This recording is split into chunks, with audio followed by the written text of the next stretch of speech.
Buenos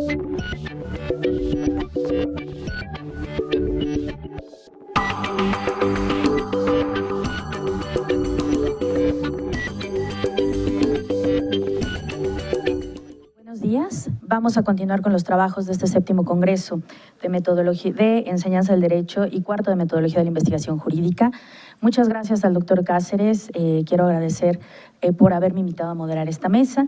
Agradezco también la asistencia de todos ustedes a este relevante evento en la materia tanto de enseñanza del derecho como de investigación jurídica. Para iniciar esta mesa contamos con el doctor Abad Suárez Ávila, quien nos va a exponer la metodología para el estudio sociojurídico de los derechos sociales. Previamente voy a permitirme leer algunos datos curriculares del doctor Abad. Él es doctor en Derecho por el Instituto de Investigaciones Jurídicas de la UNAM, con estancia de investigación doctoral en la Universidad de California, en Berkeley, maestro y licenciado en Derecho por la UNAM, investigador asociado sede de tiempo completo, coordinador del área de Sociología de Derecho de este instituto, profesor de Sociología en la maestría en Derecho de la Facultad de Derecho de la UNAM y es afiliado al School of Center for the Study of the USA and Mexican Law de la Universidad de Houston Law Center. Doctor Abad, bienvenido, por favor. Muy buenas tardes. Quiero abrir, como siempre, dando un agradecimiento al doctor Enrique Cáceres, de quien además pude escuchar los últimos minutos de su presentación. Y quiero suscribir muchísimas de las cosas que dijiste, Enrique. Creo que es importante darnos cuenta para qué queremos los posgrados, hacia dónde van dirigidos, de dónde tenemos que nutrir la investigación. Entonces, muy de acuerdo en tus líneas, por lo menos las finales, ¿no? La verdad es que me gusta mucho y creo que lo tienes muy claro y lo tienes muy claro desde hace mucho tiempo. Entonces hay que seguir por ahí. Me da mucho gusto, además, te agradezco la invitación nuevamente. Es un gusto estar recurrentemente en tus congresos y platicamos mucho sobre todas las necesidades que hay en la metodología de la investigación en nuestro país. Creo que tenemos la ventaja de ser uno de los países que cuenta con algún tipo de recursos para investigación, que cuenta además con un financiamiento público importante para la investigación. No son muchos en el mundo los que pueden hacerlo, pero tenemos que hacer bien con poquito, ¿no? Entonces, estos esfuerzos de reflexión siempre nos van a caer muy bien. Yo quiero empezar hablando del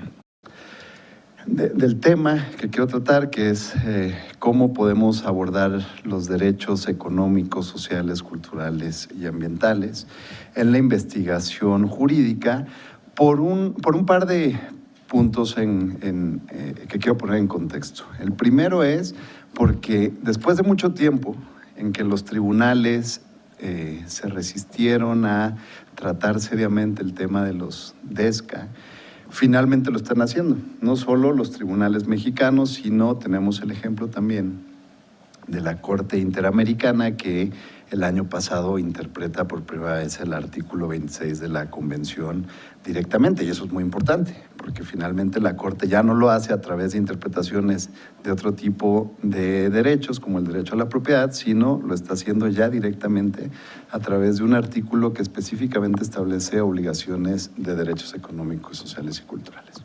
En ese mismo contexto vemos también cómo el movimiento internacional va hacia los derechos económicos, sociales y culturales. Si vemos, por ejemplo, los objetivos 2030 de desarrollo sostenible. O sea, vemos que hay un movimiento fuerte, no solamente de los tribunales, sino de nuestras organizaciones internacionales hacia tratar de forma más amplia el tema de los DESCA. Pero por otro lado, y es de donde nace la preocupación de abordar este tema y donde nacen las reflexiones, percibo que no es lo mismo en un tribunal trabajar con derechos liberales tradicionales, básicamente los derechos de debido proceso y las libertades con las que han trabajado los tribunales por mucho tiempo, que trabajar con derechos económicos, sociales y culturales. Y podemos ver que existen reclamos y existe una necesidad, claramente estas agendas vienen de una necesidad de que estos derechos sean plenamente incorporados a nuestra vida jurídica.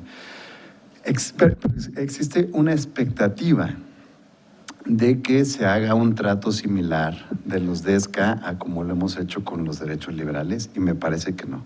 Y me parece que la reflexión tiene que ser muy profunda, y me parece que la reflexión no es solamente de cómo vamos a interpretar o de técnicas de interpretación, sino va incluso a los orígenes más centrales de la discusión democrática de cuando un tribunal puede intervenir en la protección de este tipo de derechos.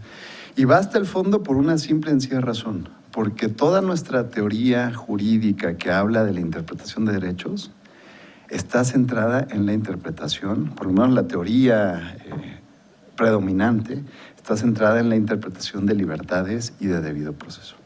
Entonces tenemos que pensar cómo le vamos a hacer para que los tribunales puedan incorporarse efectivamente a una interpretación y adjudicación de DESCA que pueda responder mínimamente a las grandes expectativas que se están generando al respecto. Y quiero plantear esto con algunos ejemplos.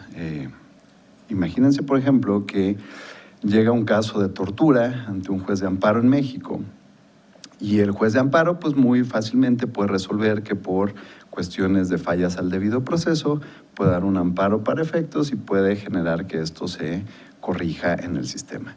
Y el costo de tomar esta decisión no es muy alto, o el costo de tomar esta decisión ya se ha pagado con anterioridad. El costo pues pasa sin mayores problemas. Pero ¿qué pasa cuando no se trata de un caso de tortura, de un caso de debido proceso, de un caso de libertad de expresión, sino cuando se trata ya de un caso que implica políticas públicas e implica gasto? Les voy a poner un ejemplo. Hace unas semanas la Suprema Corte resolvió un caso en donde se le otorgó el amparo a una mamá y a su hijo para que pudiera el Estado, hiciera el Estado dos cosas. Uno, otorgarle el tratamiento de vía cannabis, vía THC, para su epilepsia fármaco resistente. Y además le ordenó a la Secretaría de Salud que tenía 180 días para emitir unos lineamientos en materia de cannabis medicinal que no había emitido. Si vemos, los problemas son distintos. Si vemos en uno, es muy fácil, en el sentido que el tribunal, si lo resuelve, tiene un costo bajo frente a lo que el sistema político le puede reclamar por otorgar un amparo en contra de una tortura. Pero si vemos el otro caso, cuando ya está decretando que tiene que dársele un tratamiento que no está incluido en los catálogos de salud, gracias, y que además tiene que emitirse unos lineamientos por parte del poder político, pues ya estamos metiéndonos en un terreno más complicado. Y eso es justamente lo que tenemos que empezar a visualizar, que no podemos exigirle a los tribunales, porque no lo van a hacer de esa manera, una respuesta similar a como lo han venido haciendo con los derechos liberales. Y para eso vamos a encontrar que la teoría empieza ya a darnos algunas respuestas. Por ejemplo, nos dice, frente a casos como este, podemos hablar de respuestas individuales. Podríamos pensar que el tribunal puede dar respuestas individuales y entonces el tribunal puede decidir, vamos a amparar a este niño para que a este niño se le dé el tratamiento, o puede hacer respuestas estructurales. Mi resolución puede servir para que todos los niños que se encuentren en la misma situación puedan recibir el tratamiento que necesitan. E incluso ir más allá. Y voy a obligar a la autoridad a que emita una serie de lineamientos para que corrija esta situación que está complicada. Entonces, si vemos, a diferencia de nuestros derechos liberales tradicionales, aquí las opciones que tiene un tribunal son o dar un remedio individual o dar un remedio estructural. Y dentro de los remedios estructurales también hay la posibilidad de dar un remedio estructural simple, sencillo, o dar un remedio estructural complejo. Un remedio estructural simple es decirle a la Secretaría de Salud, como lo hizo la Suprema Corte Mexicana, emite unos lineamientos. Pero un remedio estructural complejo sería, emite unos lineamientos en este y este sentido que prevean estos y estos casos y que pueda dar una respuesta compleja. Planteado este escenario así, nos tenemos que preguntar, como nos lo hemos preguntado mucho en el trabajo de las Cortes y nos lo hemos preguntado mucho en el trabajo de los tribunales, ¿hasta dónde es que debe ir el tribunal? O sea, ¿qué esperamos de una corte? ¿Qué esperamos de un tribunal? Que dé una respuesta individual, sencilla.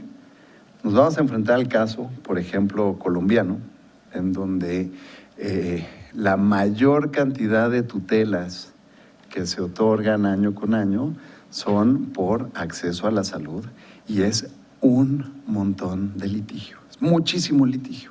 Entonces nos vamos a enfrentar a un caso en donde los temas de salud sobrecargan el sistema de justicia. ¿Por qué?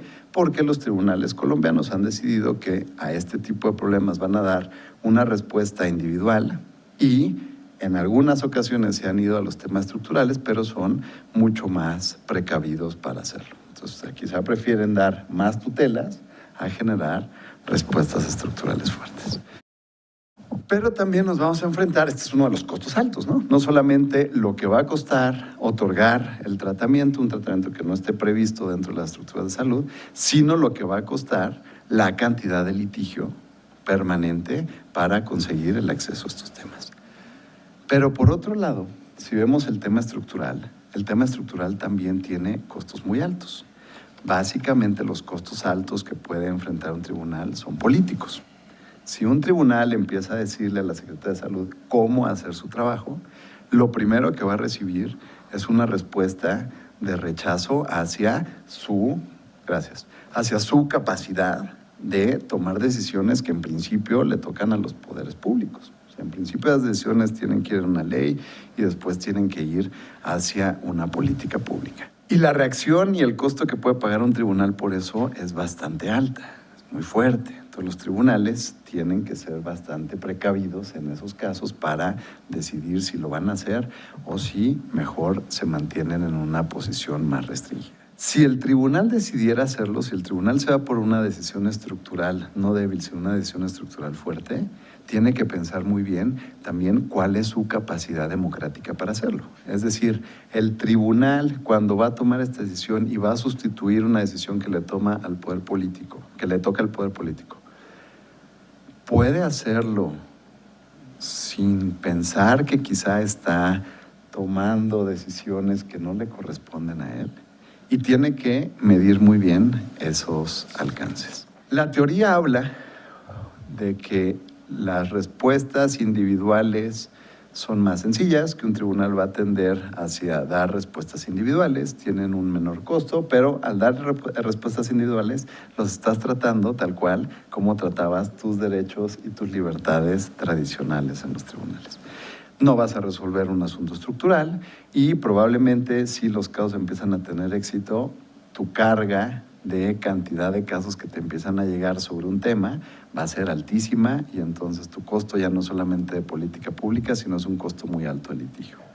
Pero por el otro lado, si el tribunal decide empezar a hacer remedios estructurales, va a empezar a recibir también el reproche de los poderes políticos y puede empezar a meterse también en problemas democráticos de tomar decisiones que no le podrían corresponder a él.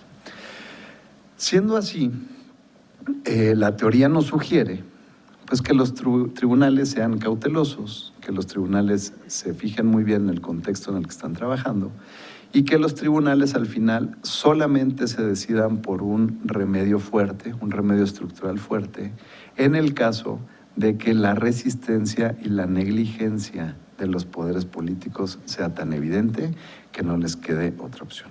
Les voy a poner un caso. Por ejemplo, hace unos años el Congreso de Jalisco votó porque una reforma al Código Civil en donde establecía que el matrimonio era la unión de un hombre y una mujer. La Suprema Corte, vía un proceso de revisión constitucional, tumbó el asunto y el Congreso lo que hizo fue, bueno, está bien, pues tu Suprema Corte me declaraste nula esta norma, pues yo la vuelvo a emitir y vuelvo a votar y repito el acto. La Suprema Corte en esta ocasión otra vez anula la decisión, pero además le manda un aviso al Congreso de Jalisco diciéndole, y si se te ocurre volverlo a hacer, los destituyo. Ahí es cuando un tribunal puede tener la fuerza para tomar este tipo de decisiones. Para concluir, es muy importante que nos demos cuenta que no es lo mismo trabajar con derechos y libertades como lo vienen haciendo los tribunales que con derechos económicos, sociales y culturales. Debemos tenerlo muy claro. Y debemos tener muy claro que los tribunales deben saber esto, deben saber medir esto muy bien, porque si no se van a enfrentar o a costos altísimos de un litigio muy repetido o a un costo político muy alto.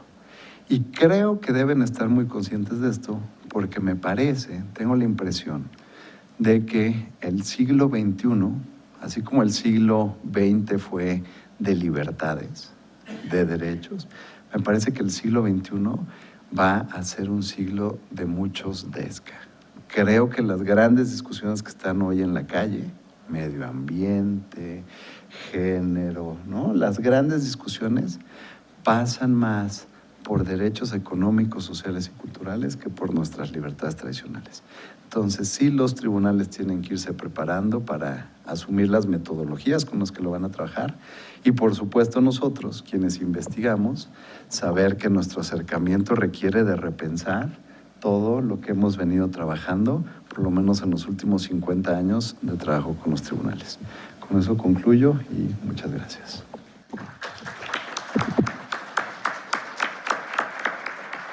Muchas gracias, doctor Abad Suárez. Sin duda alguna puntualiza aspectos importantes para considerar el estudio de estos derechos sociales, los cuales tienen una naturaleza diferente a los derechos que inicialmente comentaba. Bien, bueno, para continuar con las exposiciones del día de hoy y de esta mesa, vamos ahora a pasar a la presentación de la doctora Carolina Valleza Valdés.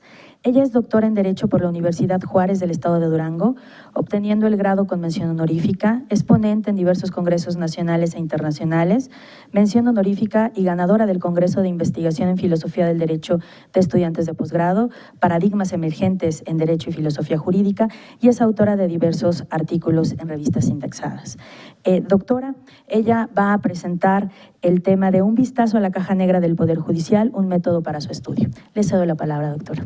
Bueno, buenos días. En primer lugar debo agradecer al doctor Cáceres Nieto porque él en poco tiempo ha confiado en mí en estos 4 años de doctorado y eso le agradezco mucho y le agradezco que me haya invitado al Congreso de Metodología y a las jornadas como cada año. Bueno, yo les voy a platicar sobre la metodología que utilicé en mi tesis doctoral. Como dice un amigo ecuatoriano, la verdad es que mi tesis es un poco artesanal. Las situaciones que se viven en provincia son bastante complejas respecto a la metodología y entonces de tratar de hacer una investigación documental como así me fue prácticamente indicada por mi director de tesis, yo paralelamente hice una investigación empírica y fue la que presenté, me cambiaron mi director de tesis y finalmente pude presentar esa investigación. Entonces, bueno, mi objetivo era explorar cómo es que los jueces valoraban la prueba en materia penal, específicamente en los juicios orales, en la sentencia de juicio oral. Hice un corte de sentencias y abarcaban del 7 de mayo del 2014 al 7 de mayo del 2018 en el primer distrito judicial del estado de Durango, que incluye los municipios de Durango, El Mezquital y San Dimas. ¿Por qué del 7 de mayo del 2014? Bueno, porque en ese momento entró en vigencia en Durango el Código Nacional de Procedimientos Penales y bueno, el 7 de mayo del 2018, que más o menos me daba como un rango bastante amplio de sentencias porque tenemos un distrito que pareciera grande porque son 3 municipios, pero la verdad es que se emitieron muy pocas sentencias firmes que pudiera yo analizar. De hecho, nada más fueron 73 sentencias firmes, ¿sí? 73 sentencias firmes que yo pude analizar. ¿Cómo descubrí esto? Bueno, pues hice una primera solicitud de acceso a la información pública al Poder Judicial del Estado de Durango, en donde me comunican que, bueno, hay 73 sentencias firmes de diversos delitos. Tenemos, bueno, los más recurrentes eran violación y robo, pero también había de otros, secuestro, homicidio, fraude, abuso de confianza, abuso sexual. Y entonces, bueno, yo pretendía hacer una muestra estratificada dependiendo de los delitos, es decir, dependiendo de la frecuencia de estos delitos, seleccionar algunos para que la muestra tuviera pues variabilidad. Sin embargo, bueno, pues hago esta segunda, como pueden ver aquí, hago una segunda petición de acceso a la información pública al Poder Judicial con estas indicaciones, diciéndole, bueno, yo ya realicé, ya tengo la población, ya tengo la muestra, y de la muestra me salen que yo necesito 43 sentencias para que mi muestra sea representativa. Y entonces, pues me topo con un primer momento. Me dice el Poder Judicial, no te voy a dar nada. No te voy a dar nada porque como para qué las quieres. Incluso me hablaron por teléfono para decirme que para qué querían las sentencias. Y entonces yo le dije, bueno, pues como dice en el documento, dice que las necesito para mi investigación doctoral. Entonces yo les promoví un recurso de revisión ante el Instituto Duranguense de Acceso a la Información Pública, y finalmente me dijeron, bueno, de las 43 sentencias que pediste, solo te voy a dar 16. Como ya estaba como con el tiempo encima, decidí hacer esta primera revisión de sentencias sobre estas 16. Que de todas formas considero que fue bastante buena porque tengo delitos variados. Tengo violencia familiar, despojo, fraude específico, lesiones calificadas, secuestro, privación ilegal de la libertad, daños, homicidio, violación, robo y abuso sexual. O sea, sí hay una cierta variabilidad de delitos, entonces, bueno, consideré que en un primer momento podría hacer eso, empezar con eso. Y entonces diseñé un instrumento para poder analizar estas sentencias y empecé con un marco teórico, definitivamente, un marco teórico basado en los criterios de credibilidad para valorar la prueba. ¿Qué son estos criterios de credibilidad? Bueno, pues criterios, lo que sucede pues en materia penal es que ahora la valoración de la prueba es libre. Y entonces el Código Procesal, el Código Nacional de Procedimientos Penales no establece como antes los códigos civiles, por ejemplo, que tienen prueba tasada. Bueno, ahora te dicen, ¿sabes qué? Tú le puedes asignar el valor epistémico que tú quieras a la prueba siempre y cuando lo justifiques. Bueno, pero ¿bajo qué reglas o bajo qué lineamientos voy a justificar esta valoración de la prueba? Y entonces nos alejamos un poco de lo que son las leyes procesales y nos acercamos un poco más a la epistemología jurídica aplicada que empezó con Larry Laudan.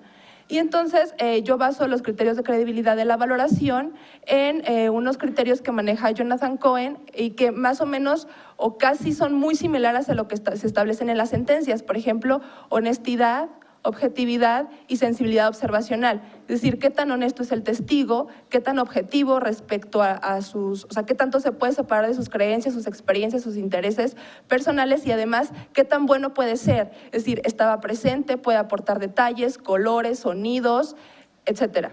Y entonces, después de establecer este marco teórico, bueno, pues con base en ello, yo tuve en primer lugar un instrumento como de prueba, como para ver qué eran las preguntas que yo necesitaba hacerle a las sentencias para que me pudieran arrojar la información necesaria para yo determinar si se estaba valorando o no bien la prueba. Y entonces hice un primer instrumento con 7 sentencias locales y 4 sentencias federales que prácticamente fueron las que hice una solicitud de acceso a la información y me dieron las sentencias. Les dije, denme las sentencias que tengan como a la mano para yo poder hacer este análisis. Me las dieron. No sé por qué esa primera vez sí me las dieron y en el federal no tuve ningún problema. Inmediatamente me mandaron toda la información y pues bueno, sobre eso hice mi primer instrumento. De los resultados obtenidos se dio cuenta que se dirigió a analizar la estructura de los argumentos. Es decir, me di cuenta que las preguntas que yo hice más bien estaban dirigidas a la estructura de los argumentos que propiamente a la calidad o a los argumentos que se exponían. Así también vi que solo se contabilizó el uso de los criterios de credibilidad en vez de verificar qué justificación aportaban para estos criterios de credibilidad, y vi que nada más se habían diseñado preguntas para cuestionar la calidad de la hipótesis y la aplicación de un estándar de prueba. Entonces, sobre estas cosas que yo consideré que no estaban como tan dirigidas a lo que yo quería, es decir, encontrar cómo es que ellos valoraban, reestructuré el primer instrumento y entonces tuve otro instrumento considerando estas 3 cosas. Primero, preguntas que permitieran conocer las razones para justificar el valor de la prueba. Y después, incluir preguntas para conocer la actitud de la defensa en el proceso. ¿Por qué introduje ahora este elemento? Bueno, porque me di cuenta que quien aporta como la Constitución lo ordena, todas las pruebas es la acusación, pero la defensa no veía en las primeras sentencias que la defensa hiciera algo, o sea, no hacía nada. Y entonces dije, bueno, vamos a ver si efectivamente no hace nada. Y entonces planteé algunas preguntas para verificar esto. Este fue el producto, este fue el instrumento que utilicé para analizar la prueba. Y bueno, primero obviamente tenemos una fecha técnica de identificación y aquí vienen las preguntas de si la defensa aportó una teoría del caso o no, o si, por ejemplo, en materia local, en las 16 sentencias que analicé, los jueces consideraban que era una teoría del caso argumentos en contra de las pruebas de la acusación. Pues bueno, eso no es una teoría del caso, pero así los tribunales así lo manejaban. Entonces, bueno, también introduje algunas preguntas respecto a eso. Y cuántas pruebas se desahogaban, y bueno, ya enumeré las pruebas que se presentaban. Después empecé con las pruebas o la evidencia material, es decir, la evidencia, los objetos, los documentos, las armas que pudiéramos presentar en un juicio. Y bueno, pues aquí está la identificación. Primero el medio de prueba, el número que coincide con la lista anterior y en qué consistía. Si era un documento, qué documento era, si era algún objeto y qué objeto era. Entonces, bueno, primero, si el juez a partir de la valoración obtuvo por acreditado algún hecho, después si este objeto fue correctamente introducido, porque luego hay una situación compleja con respecto a esto, o sea, de la evidencia material en México, porque como tuvimos códigos procesales anteriores al Código Nacional, con los códigos procesales anteriores manejaban documental pública y documental privada. Después de eso, decían que los documentos tenían que ser introducidos a través de lectura. Entonces, este como rezago o esta forma de analizar la prueba documental, la prueba documental trascendió al Código Nacional y entonces ahora hay una situación en donde no saben qué reglas aplicar. Si cuando yo introduzco el documento lo tengo que leer o si se lo tengo que dejar a un testigo o si… Entonces, bueno, el Código Nacional es muy claro y dice, la persona que haya estado en contacto con el objeto es quien introduce el objeto. Es decir, en una declaración el testigo dice, yo vi que me estaba apuntando con un arma. Entonces ahí es cuando el Ministerio Público dice, me permito presentar el arma. Y se introduce el objeto a través de la persona que conoció de esa evidencia material. Después, si se analizó la cadena de custodia y si se analizó también la pertinencia de la prueba. Después también tenemos… aquí también la autenticidad y si había algún elemento de prueba que contradijera estos criterios de credibilidad. Y después la prueba testimonial. En la prueba testimonial también reproduzco la misma pregunta, que si derivado de la valoración se tuvo por probado algún hecho, sí o no, y se analizan los 3 criterios, veracidad, objetividad y sensibilidad observacional. Pero, ¿qué razones? Aquí la pregunta es, ¿qué razones se expresaron para? Y aquí hubo resultados interesantes que van a venir al final de la presentación para poder, pretendo yo, modificar otra vez un poco el instrumento para que cualquier persona que no conozca el marco teórico de referencia pueda aplicar el instrumento. Y entonces también la prueba pericial, que incluye las mismas preguntas de la testimonial al principio, es decir, hablar sobre la veracidad, la objetividad y la sensibilidad observacional, pero agregar las cuestiones netamente periciales que tienen que ver con el método científico, el error, si el método científico ha sido aceptado por especialistas, etc. Después concentré los datos. Bueno, aquí es donde ven la parte artesanal. La verdad es que lo intenté hacer en Excel, pero eran demasiadas pruebas, eran 150 pruebas, era solo yo, fue muy complejo, entonces literalmente hice esto. Una por una estuve tachando cuadritos y así empecé a contabilizar. También así, que fueron las testimoniales y las periciales. Entonces, por eso les digo, investigación artesanal. Después obtenemos aquí las conclusiones. La primera conclusión, la defensa no presenta teoría del caso, como se lo adelantaba. Ninguna de las sentencias obedece a la construcción de argumentos complejos, es decir, casi todo es entimema. La evidencia material no se analiza la cadena de custodia y el argumento de los jueces es que ellos no tienen que analizar cadena de custodia porque eso se lo tienen que proporcionar las partes. Las partes algunas veces lo proporcionaron, pero el tribunal de todas maneras no se pronunció al respecto. Sobre la prueba testimonial, el criterio más utilizado fue el de objetividad, el de la veracidad. No alcanzan hay información, pero no la introducen para justificar si el testigo es honesto o no. Incluso no puedo creer que no hayan analizado la parte de si el testigo estaba presente o no, o si aportaba detalles. También la pericial se denota una ausencia completa de que no dicen qué método científico utilizó, es decir, no les importa si utilizan un método científico o no, o si se les importa, pues no es importante como para la valoración, pues. Y la defensa ni la acusación realizan preguntas para acreditar los criterios de credibilidad, es decir, ni para acreditar la veracidad, ni para acreditar la objetividad, ni la sensibilidad observacional. De hecho, son preguntas como prediseñadas ya que le hacen a todos los testigos y a todos los peritos. Y bueno, antes que nada, las conclusiones, también hay una parte en donde se advierte que el juez hace pronunciamientos molde. Es decir, todos los argumentos son hechos a molde y entonces, derivado de eso, yo establecí lo siguiente.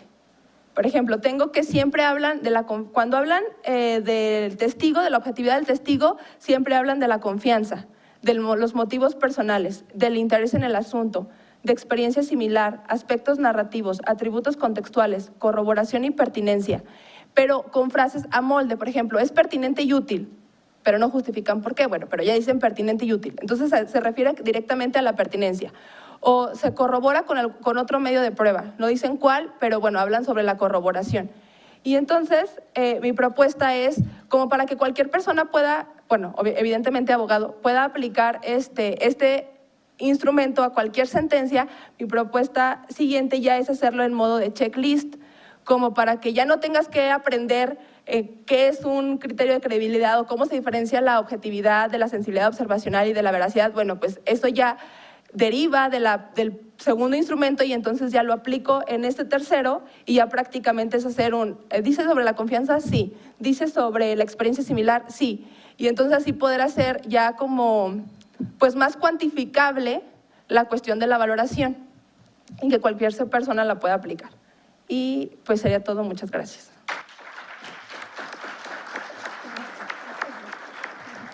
Muchas gracias, doctora Valleza, por su interesante exposición sobre la metodología de investigaciones aplicadas en el ámbito jurídico, que no es común, ¿no? Son un mínimo porcentaje quienes realizan investigación utilizando encuestas y entrevistas. Muchas gracias. Interesantes aportaciones de diseños de instrumentos de medición y sobre todo, bueno, el objeto de análisis que se vinculó con su tesis de grado.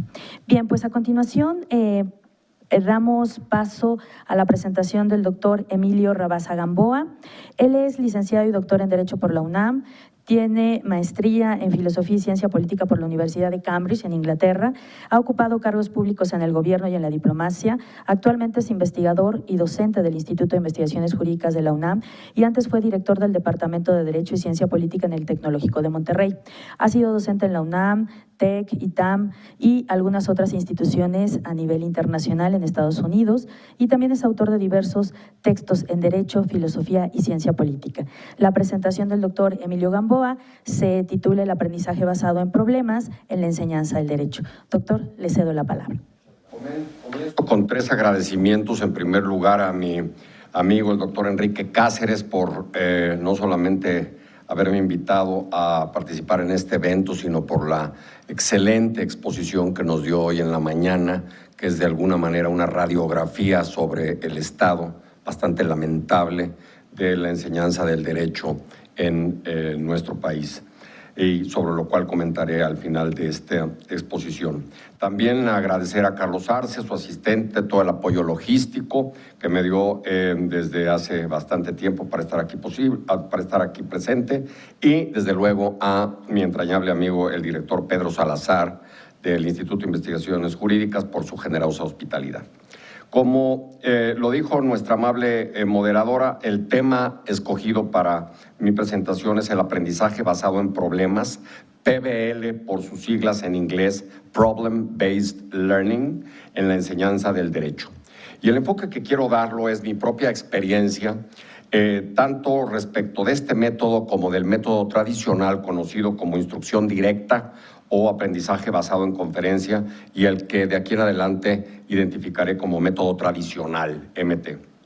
Me propongo describir brevemente mi experiencia con estos 2 métodos, luego hacer un análisis comparativo de ambos y terminar con una visión crítica de los 2. Mi experiencia como docente activo es de casi 20 años, sobre todo en las instituciones de educación superior pública como la UNAM, la UAM, pero también privadas, TEC de Monterrey, donde fui director de Derecho y Ciencia Política por 10 años, la Ibero, el ITAM, y en el extranjero la Fletcher School of Law y Diplomacy en Boston, Massachusetts. El método tradicional. El método tradicional, como todas y todos ustedes saben, consiste en la transmisión del conocimiento del docente al alumno, en donde el primero tiene un rol preponderantemente activo y los segundos un rol fundamentalmente pasivo. Desde el diseño del sílabus es el docente quien tiene este papel que el alumno únicamente recibe de él. Durante el desarrollo del semestre en el curso, el docente imparte una suerte de conferencia temática mediante la cual va desarrollando el contenido del temario, a veces apoyado en elementos didácticos como el uso de facilidades de las modernas tecnologías, por ejemplo, el PowerPoint, si no es que simplemente el pizarrón. Ocasionalmente, y sobre todo si son estimulados por el maestro, los alumnos formularán alguna pregunta sobre lo expuesto por el docente, pero las interrogantes en clase no son parte integrante de la metodología del método tradicional. Todo lo anterior es en el salón de clase. Fuera del mismo, el docente preparará su siguiente conferencia si es que no ha publicado algún texto propio o bien se acoge a uno de algún autor específico. Y lo quiero subrayar, esto lo mencionó también el doctor Cáceres, porque tengo este caso que siempre me ha generado mucho ruido, de un profesor de Sociología del Derecho que lleva impartiendo la materia 50 años y sigue utilizando el Tom Bottomore desde hace 50 años, ningún otro texto. Por su parte, el alumno se limita a ordenar sus notas de clase y no siempre acudir a la biblioteca para la consulta bibliográfica, como práctica complementaria fuera del salón de clase. Hoy en día es mucho más frecuente el recurso de las llamadas ligas del Internet y, desde luego, la memorización. Concluido el semestre, el docente evalúa al alumno, ya sea en forma oral o escrita, y en el caso de la UNAM incluso debe hacerlo en una segunda vuelta en caso de que el alumno no haya aprobado en la primera. De esta manera, más una tesis de grado que ya no es exigible en todas las universidades, transcurre la carrera de licenciado en Derecho. Es una forma muy simplificada de exponerlo. Algunas variantes de este método tradicional serían un mayor uso de las tecnologías modernas, tanto en clase como fuera de clase, por parte de los alumnos y el profesor, como por ejemplo el chat con el maestro para discutir algún tema. Algunas instituciones, el TEC, por ejemplo, incluyen en la currícula anual una semana de prácticas que en el caso de Derecho pueden realizarse en una empresa o en un bufete jurídico, conocido como la Semana I, así como la posibilidad de salir al extranjero. En síntesis, el método tradicional tiene los siguientes componentes. 1, rol preponderantemente activo y, subrayo, muchas veces repetitivo del docente. 2, rol preponderantemente pasivo dentro del salón de clase del alumno, que se limita a tomar las notas. 3, interacción docente-alumno en el salón de clase, se limita a recibir la información y tomar notas y ocasionalmente formular alguna pregunta. 4, gracias a las tecnologías modernas se han modificado las formas de exposición del docente dentro del salón de clase, por ejemplo, con el uso del PowerPoint y algunas otras. Hasta aquí el método tradicional de una manera muy apretada. El PBL, Problems Based Learning. Este método tiene su antecedente sobre todo en el campo de la medicina, que introdujo la Escuela de Medicina Michael Ike de Groot de la Universidad de Macaster en Canadá en los años 60 del siglo pasado. La medicina ofrecía un terreno fértil para este método por el análisis clínico de los padecimientos específicos e individuales de cada paciente, en donde, guiados por un doctor docente, los alumnos eran conducidos en la elaboración del diagnóstico y a partir del mismo en la búsqueda de un pronóstico y de alternativas de tratamiento. El campo del derecho también ofrecía condiciones apropiadas para el surgimiento de este método mediante el estudio del caso que desarrolló la Universidad de Harvard. Sin embargo, no hay que confundir el método del caso con el PBL. De ahí se trasladaría después a Europa y sobre todo tuvo un fuerte arraigo en Maastricht, Holanda, en donde se implementó precisamente para la enseñanza del derecho. A diferencia del método tradicional, el PBL traslada el rol activo en el proceso de aprendizaje al alumno y el docente participa únicamente como un tutor guía que le estimula a pensar críticamente, trabajar en equipo con otros estudiantes, buscar fuentes bibliográficas, moderar la posterior discusión en conjunto primero sobre las características del problema y posteriormente la búsqueda de temas de aprendizaje sobre el mismo. Se me ocurre que este rol lo he comparado con el famoso diálogo de Platón en donde Sócrates en el Tetéteso de la ciencia se autodefine como un partero de ideas. El método del PBL consiste en 7 pasos. 1, clarificación del problema. 2, formulación del enunciado o declaración del problema.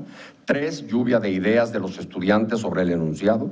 4, análisis del problema mediante la discusión de las explicaciones mencionadas en el paso anterior. 5, formulación de los temas de aprendizaje derivados del análisis de ese problema. 6, estudio individual del alumno de fuentes relevantes al problema mediante la guía del paso anterior fuera del salón de clase. 7, discusión de la literatura recabada mientras se atienden los temas de aprendizaje.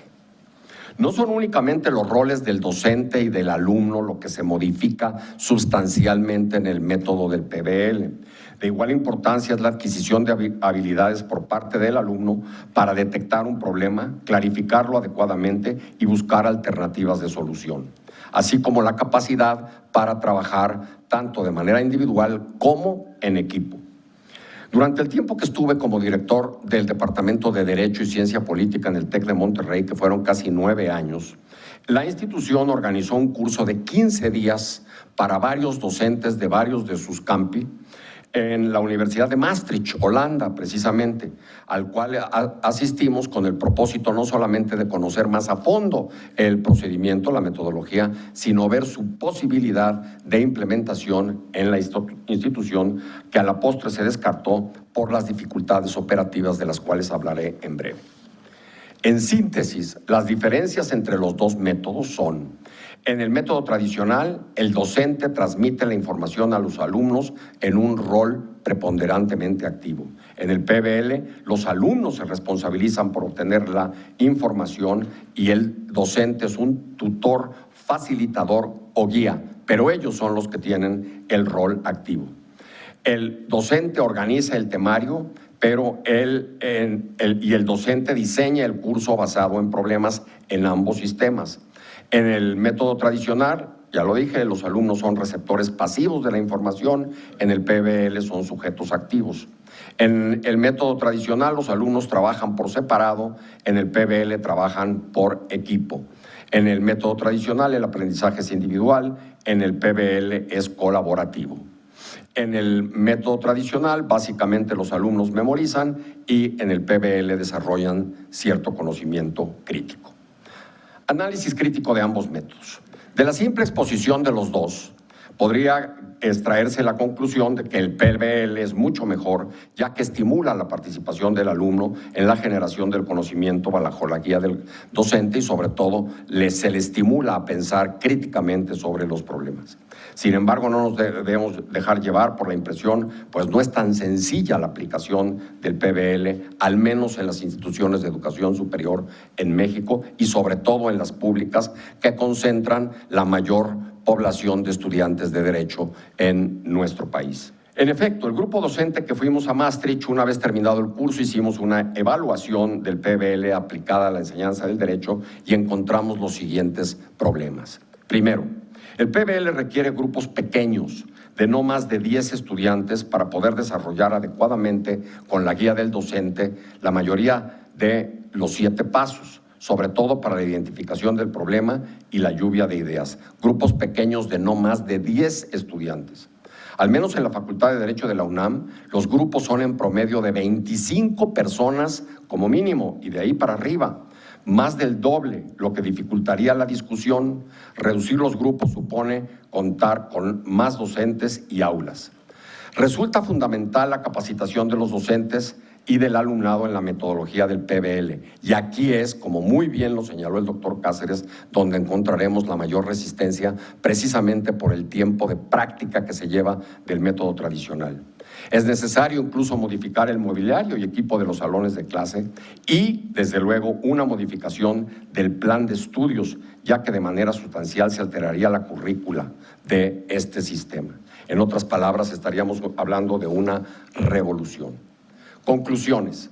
La principal conclusión de este análisis es que, si bien resulta muy complicado revolucionar la enseñanza del derecho en México, sí resulta indispensable revisar el método tradicional y corregir al menos de entrada dos cosas. Uno, el rol excesivamente pasivo del alumno, que se convierte en un estudiante tomanotas. Y dos, la falta de actualización bibliográfica por parte del docente. Esto he tratado de corregirlo en mi enseñanza del curso de Derecho Constitucional en la Facultad de Derecho. Por su parte, el TEC de Monterrey acaba de iniciar el programa TEC 21, por el que se propone modificar el método de enseñanza en todas las disciplinas, estableciendo un programa basado en lo que se denomina competencias. Creo que aquí hubo una pregunta precisamente sobre competencias, a fin de que el alumno adquiera a lo largo de la carrera habilidades específicas para el ejercicio preferencial de su profesión. Por ejemplo, si quiere ser un fiscalista, un civilista, un penalista, un constitucionalista. No me cabe la menor duda, y con esto concluyo, de que tenemos que revisar la metodología de la enseñanza del derecho. Coincido al 100% con el doctor Cáceres. No he visto, sin embargo, todavía un diagnóstico amplio, sobre todo interdisciplinario, sobre el estado en que está actualmente la enseñanza del derecho. Sí tengo razones optimistas para pensar que se puede modificar y debe modificar esta situación. ¿Por qué lo digo? Porque participé muy activamente en la red de los juicios orales y el debido proceso legal, cuando se pensaba que no era intocable el sistema inquisitivo escrito y modificarlo por el acusatorio oral. Y se logró con muchísimo esfuerzo y muchos recursos, y también con muchas resistencias. Ese es el gran reto, vencer esas resistencias que hoy confronta la enseñanza del derecho en nuestro país. Muchas gracias.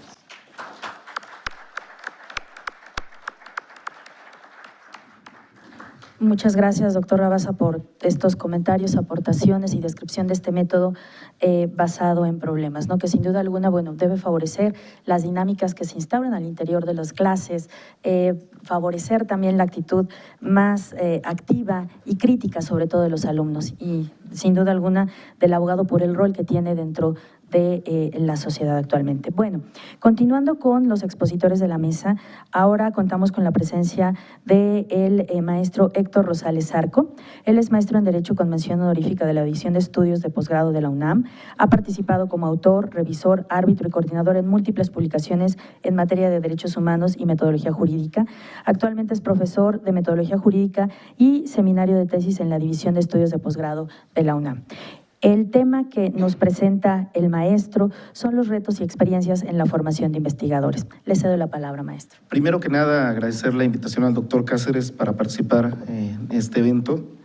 Y el día de hoy pretendemos hablar un poco de la experiencia en la enseñanza de metodología y de taller de tesis que he tenido aquí en la UNAM, y de cómo podemos aplicar ciertas estrategias para ir innovando y cambiando la perspectiva de los estudiantes ante estas materias. Primero que nada, vamos a partir de una pregunta. Pues vamos a trabajar con estudiantes y cómo es que llegan los estudiantes en un primer momento a clases de metodología o a clases de taller de tesis al posgrado, ¿sí? Primero suelen llegar con una actitud adversa o indiferente a la materia, ¿no? Cuando llegan a la materia de metodología, en muchas ocasiones no saben exactamente de qué se trata y es frecuente que no sepan exactamente para qué les va a servir, ¿sí? Entonces hay que empezar por concientizar que no es una materia más, que es una materia transversal, ¿sí? Hasta el momento, cuando hablamos de metodología, seguimos hablando de una serie de contenidos diversos que no precisamos exactamente igual en todas las universidades. Los programas de metodología siguen siendo muy diversos. La visión de los estudiantes suele ser muy dogmática cuando llegan. la formación que se da a lo largo de las carreras en muchas universidades de nuestro país sigue siendo fuertemente dogmática, apegada a los códigos, a memorizarlos, y los estudios que ellos pretenden realizar en un inicio son de esta naturaleza: hablar de la ley, criticar el contenido de la ley, pero no tienen una formación científica, ni tienen una formación para problematizar el derecho desde otras perspectivas. Las discusiones, por lo general, quieren centrarse en lo que dice la codificación, ¿sí? Y bueno, desafortunadamente lo que vemos es que en muchas ocasiones no cuentan con competencias básicas o con habilidades básicas para poder abordar los problemas en metodología, ¿no? Tenemos problemas para argumentar, para redactar, de lectura, comprensión, etcétera. ¿Ante qué escenario se van a enfrentar? Ellos se enfrentan ante un escenario en donde tenemos contenidos de metodología jurídica que están desarticulados con otras materias. Quienes nos preocupamos en ocasiones mucho más de que haya una estructura, de que se apliquen métodos, de que se analice correctamente, se compare, se apliquen estadísticas, se apliquen variables, pues somos los profesores de metodología. Desafortunadamente, en muchos trabajos que se presentan en otras disciplinas no existe ese rigor de exigencia. Y entonces existe una desarticulación porque en muchas ocasiones lo que se exige desde las materias de metodología, pues no es exigido en otras materias en donde deberían de estar aplicando todo lo que aprenden en esa materia, ¿sí? Los tutores, por lo regular, directores de tesis, profesores, pues evalúan de manera distinta las investigaciones, y eso es frecuentemente común y algo que hablan los estudiantes, ¿no? Los estudiantes quieren encontrar criterios que les ayude para defenderse o para poder soportar su trabajo de investigación ante cualquier profesor, y les cuesta mucho trabajo entender esta parte de, bueno, son herramientas y las opiniones pueden ser muy diversas, los enfoques muy diversos, y tienes que aprender a trabajar con estas herramientas, ¿no? No hay una respuesta exacta a estas cosas. Materiales de metodología son contradictorios o inexistentes en algunos casos, y cuando existen también de otras disciplinas, ¿no? Hablar de libros de metodología jurídica en donde ellos puedan acceder a ejemplos de investigaciones jurídicas, en donde vean cómo se construye una metodología con indicadores, con variables, es muy difícil que lo puedan adquirir. Y bueno, también se enfrentan en las instituciones en ocasiones a una falta de acompañamiento. Ellos generalmente tienen un acompañamiento de expertos en diversas disciplinas, derecho civil, agrario, fiscal, pero no tienen un acompañamiento directo en materia de metodología, ¿sí? Pueden tener una muy buena directriz que les enseñe cómo opera el derecho constitucional, pero ellos no saben si están haciendo una comparación, un análisis, una analogía, o cómo aplicar una encuesta, o cómo realizar una entrevista. Y esta parte la exigen, ¿no? Y la exigen en la clase de metodología y piden esta visión. ¿Qué mecanismos hemos utilizado para incentivar la formación de los investigadores? Nos parece fundamental estos 3 puntos. Utilizar estrategias de enseñanza activa. No se puede aprender metodología, no se puede aprender a integrar una tesis sentándonos con una clase tradicional y viendo contenidos. Ellos necesitan trabajar, necesitan escribir, necesitan leer, necesitan discutir. Esta materia es autogestiva. Las necesidades metodológicas de cada estudiante son diversas, ¿no? Un método o un tipo de métodos que le van a servir a un estudiante para su investigación no son los mismos que le van a servir a otro estudiante. Y ellos tienen que aprender esta posibilidad autogestiva de entender que tienen que construir la metodología para su problema de investigación, pero es ad hoc, no pueden utilizar los mismos métodos todos, ni pueden ver la investigación de la misma manera. Y bueno, también tratamos de incentivar este acompañamiento de evaluación, ¿sí? Si los estudiantes escriben es para que se les lea, y eso exigen mucho de los profesores de metodología de taller de tesis, el ser leídos. Entonces, implementamos una serie de estrategias en donde no solamente el profesor lo lea, sino que también sus propios compañeros puedan ser partícipes, puedan revisar los estudios y puedan ir construyendo investigaciones de manera colectiva. Esto es lo que tratamos de implementar como parte de la enseñanza. Ahora, existen una serie de temas que se considera generalmente que entran dentro de la currícula de metodología, ¿no? Con esta ambigüedad que puede haber de cómo se trata. Cuando se habla de metodología, en muchas ocasiones se habla de teorías, pero las teorías nos tienen que ver en entender desde el punto de vista del derecho, pero como lo explicaría un profesor de teoría jurídica, sino tenemos que entender cómo opera una teoría en la investigación. Es decir, cuando yo digo que alguien está investigando desde el punto de vista crítico, es entender qué aspectos va a haber en esos documentos, qué temáticas son las que abordan. O cuando hablamos de que una persona está investigando o es un investigador positivista, si hay ciertas recurrencias o ciertos temas o ciertos modos de abordar la investigación que sean diferentes, ¿no? Digamos que eso de manera tradicional se tiene que abordar, tenemos que abordar algunas cuestiones como aprender a definir, aprender cómo operan las proposiciones, hipótesis, variables, entender cómo argumentar, entender cómo opera la lógica, bueno. Estos serían los contenidos, digamos, base que van a ver en la materia de metodología, pero al igual no pueden aprender a investigar solamente con estas materias o estos contenidos. Existe una gran cantidad de habilidades que tienen que desarrollar de manera paralela y creo que estamos dejando muchas veces de lado. Por ejemplo, el manejo de herramientas tecnológicas. Nos enfrentamos con que algunos estudiantes no saben siquiera manejar bien el Word o el Excel con herramientas básicas para poder procesar un texto, ¿no? Cosas tan simples como insertar índices automáticos, corregir, hacer comentarios, no lo saben en muchas ocasiones realizar.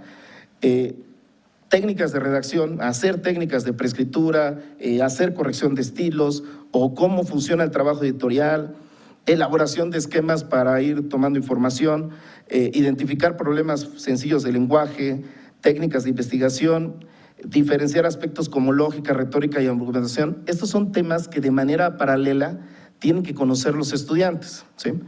Los cursos de metodología o tesis, por la durabilidad que tenemos, son muy breves y el tratar de abordar todo esto dentro de clase se vuelve tremendamente complicado.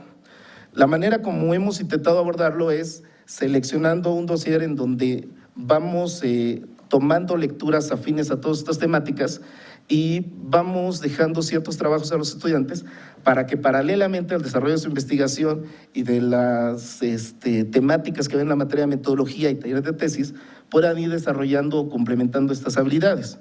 Y como comentamos en un principio, hay estudiantes que algunas de estas habilidades, los conocimientos los traen ya introyectados y saben perfectamente, y habrá algunas otras en donde necesiten robustecer información. Entonces, con la serie de evaluaciones que hacemos en la materia, nos vamos dando cuenta qué es lo que necesita cada estudiante y podemos organizar un plan de formación para cada uno, ¿sí?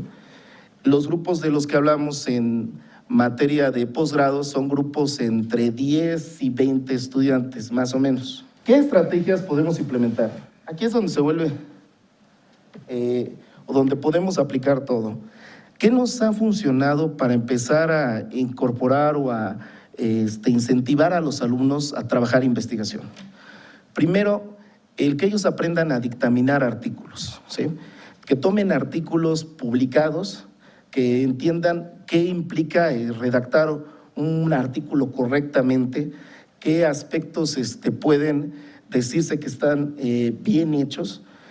Y por otra parte, también empezar a ver artículos que están publicados y que desafortunadamente carecen de muchos elementos de corrección. Entonces, esto lo trabajamos a partir de rúbricas en donde establecemos parámetros, por ejemplo, de coherencia, aspectos de cohesión, aspectos de argumentación, aspectos gramaticales, aspectos de diferente índole que ellos empiezan, para que ellos les permita evaluar cuáles artículos cumplen con estos requisitos, que posteriormente a ellos se les exigirá cumplir a la par con estos requisitos para poder presentar sus investigaciones, ¿sí? Les pedimos que dictaminen protocolos de investigación y esta es una tarea que nos ha dado muy buenos resultados. La dictaminación de los protocolos generalmente se hace por los profesores, pero es muy valioso cuando se hace por pares, ¿sí?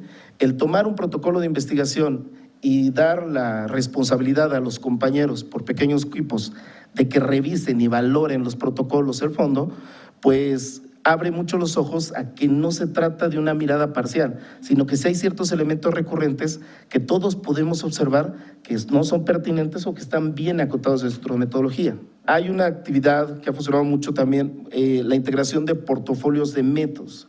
Cuando hablamos de metodología, en ocasiones se habla de manera abstracta, pero el dejar trabajos a los estudiantes en donde a partir de diversos libros que van leyendo a lo largo de su formación identifiquen análisis, comparaciones, analogías o planteamientos positivistas o dogmáticos y vayan seleccionando estos textos para ver las contraposiciones, pues funciona mucho porque trascendemos el hecho de que sean sujetos pasivos y empiezan a evaluar realmente si se trabaja o no con una metodología lo que están leyendo en el cotidiano, ¿sí?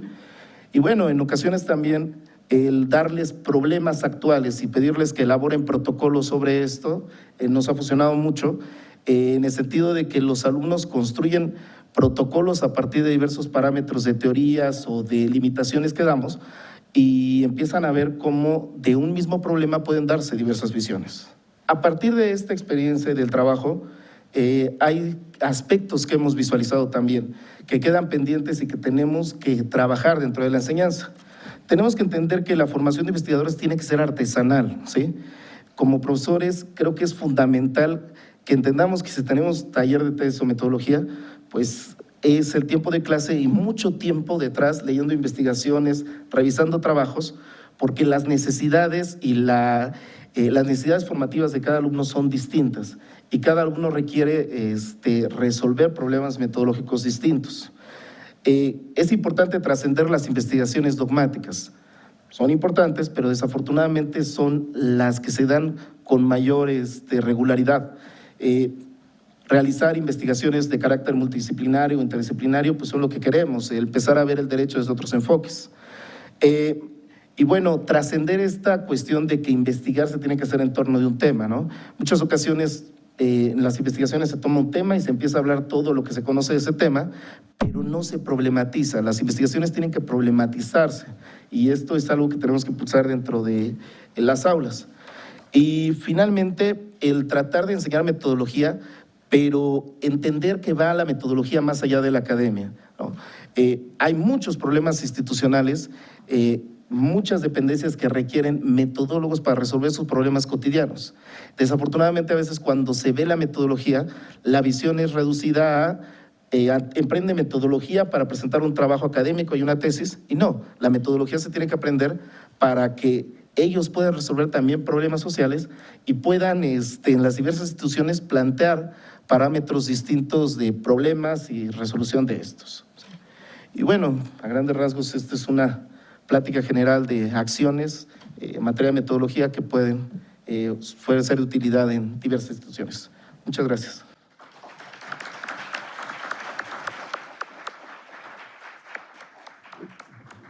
Muchas gracias, maestro Zarco. A continuación, pues bueno, muy interesantes las reflexiones que sin duda alguna nos exponen sus láminas, las estrategias que ha implementado para poder atacar estos grandes problemas que hay en el aula. Ya lo ha dicho el doctor Cáceres y se ha repetido frecuentemente en estos congresos, pero los alumnos no saben problematizar, ¿no? Es algo lamentable. No saben realizar investigación y sobre todo, bueno, se conecta un poco en un punto que más adelante voy a abordar, el empleo de herramientas tecnológicas para poder, como bien usted llama, contribuir a que este proceso artesanal de investigación pueda hacerse con la optimización de tiempos correspondientes. Pues muchas gracias, maestro. Bueno, continuando con la mesa, vamos ahora a presentar al doctor Federico Hernández Pacheco. Él es doctor y maestro en Biblioteconomía y Ciencias de la Información y maestro en Dirección de Recursos Humanos por la Universidad Complutense de Madrid, investigador titular en el Instituto de Investigaciones Bibliotecológicas y de la Información de la UNAM, es nivel 2 del Sistema Nacional de Investigadores y evaluador de proyectos del Consejo Nacional de Ciencia y Tecnología de México. Actualmente es coordinador de la biblioteca Dr. Jorge Capizo de este instituto. La presentación que el doctor va a realizar el día de hoy se llama Criterios de Evaluación de Tesis y Trabajos de Investigación. Doctor, por favor. Gracias, doctora Wendy. Bueno, pues es un honor estar nuevamente en este congreso. Gracias al doctor Cáceres por la invitación, ya es la segunda vez. Y bueno, viene muy en relación con lo que comentaba, llegué al final de su conferencia del doctor Cáceres, con la parte interdisciplinaria que debe de existir.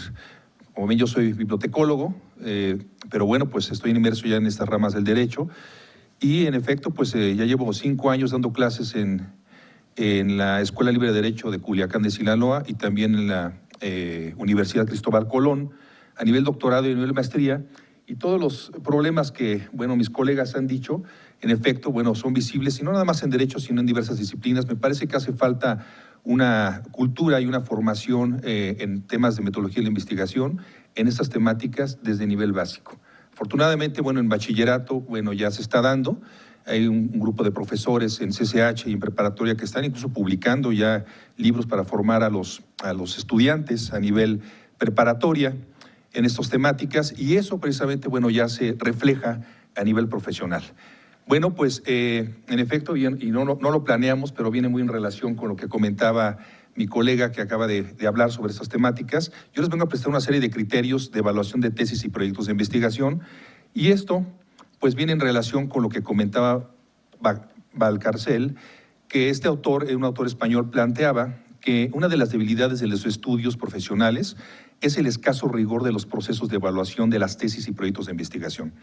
Las tres etapas que plantea este autor es la evaluación previa, cuando uno realiza los trámites administrativos, en efecto, cuando se elabora el proyecto y cuando se va realizando el proyecto con la revisión de los tutores de los sinodales, para que, en efecto, se pueda aprobar la presentación ya oficial y la defensa de la tesis. 2 es la evaluación al momento de la exposición o el examen profesional, que prácticamente utilizan criterios muy similares, obviamente con ya preguntas más enfocadas hacia el estudiante, en este caso que presenta su tesis. Y la número 3 tiene que ver con la evaluación posterior o a posteriori a efectos de premios, becas o proyectos de investigación que requieran financiamiento.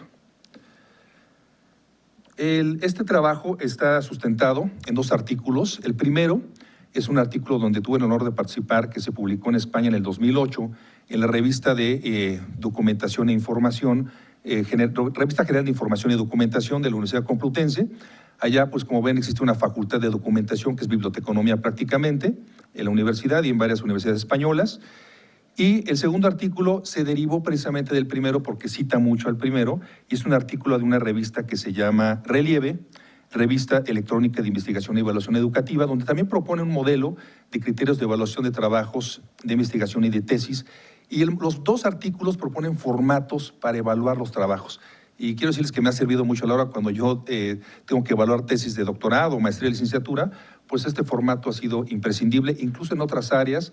Ahora me tocó con el doctor Astudillo evaluar tesis de grado del máster que tiene en Derecho, y el formato fue imprescindible para poder evaluar de manera general la parte metodológica de los trabajos. Esta definición la desarrollamos en el grupo de investigación y empezamos diciendo que el investigar es el análisis y lectura crítica de la información que mediante un marco histórico, conceptual y metodológico, así como un aparato crítico diverso y fiable, se genera conocimiento de beneficio para la sociedad.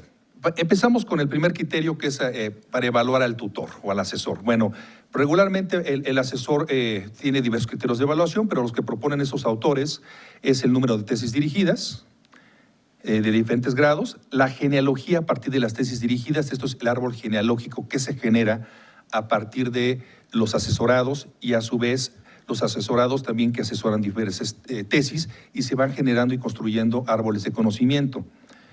La influencia académica y profesional ejercida por el asesor y sus tesistas, es decir, dónde están trabajando los tesistas, cómo se han colocado, qué es lo que están haciendo. Y una encuesta que se realizó en el primer artículo es que el 70% de los encuestados opinan que deben favorecerse acciones formativas en materia de asesoría o dirección de tesis. O sea, cursos o talleres para los que asesoramos tesis, para que constantemente nos actualicemos en estos temas. 2, la evaluación del proyecto de tesis doctoral.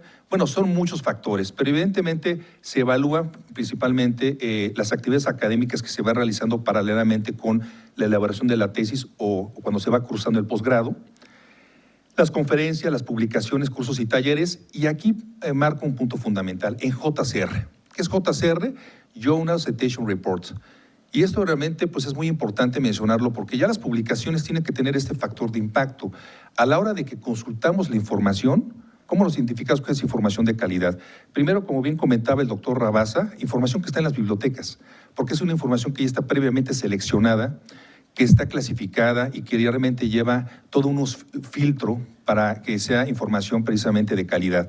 Y la información que está en bases de datos, que es que la UNAM tiene una biblioteca digital impresionante, más de 100 bases de datos por compra, que tiene, donde es información científica, información que está precisamente en los índices Journal Citation Report, que son ya estándares de calidad muy altos, donde se debe consultar esa información, que es información fiable.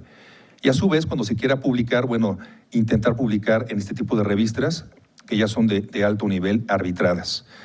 Y por supuesto, el plan de trabajo que viene abajo.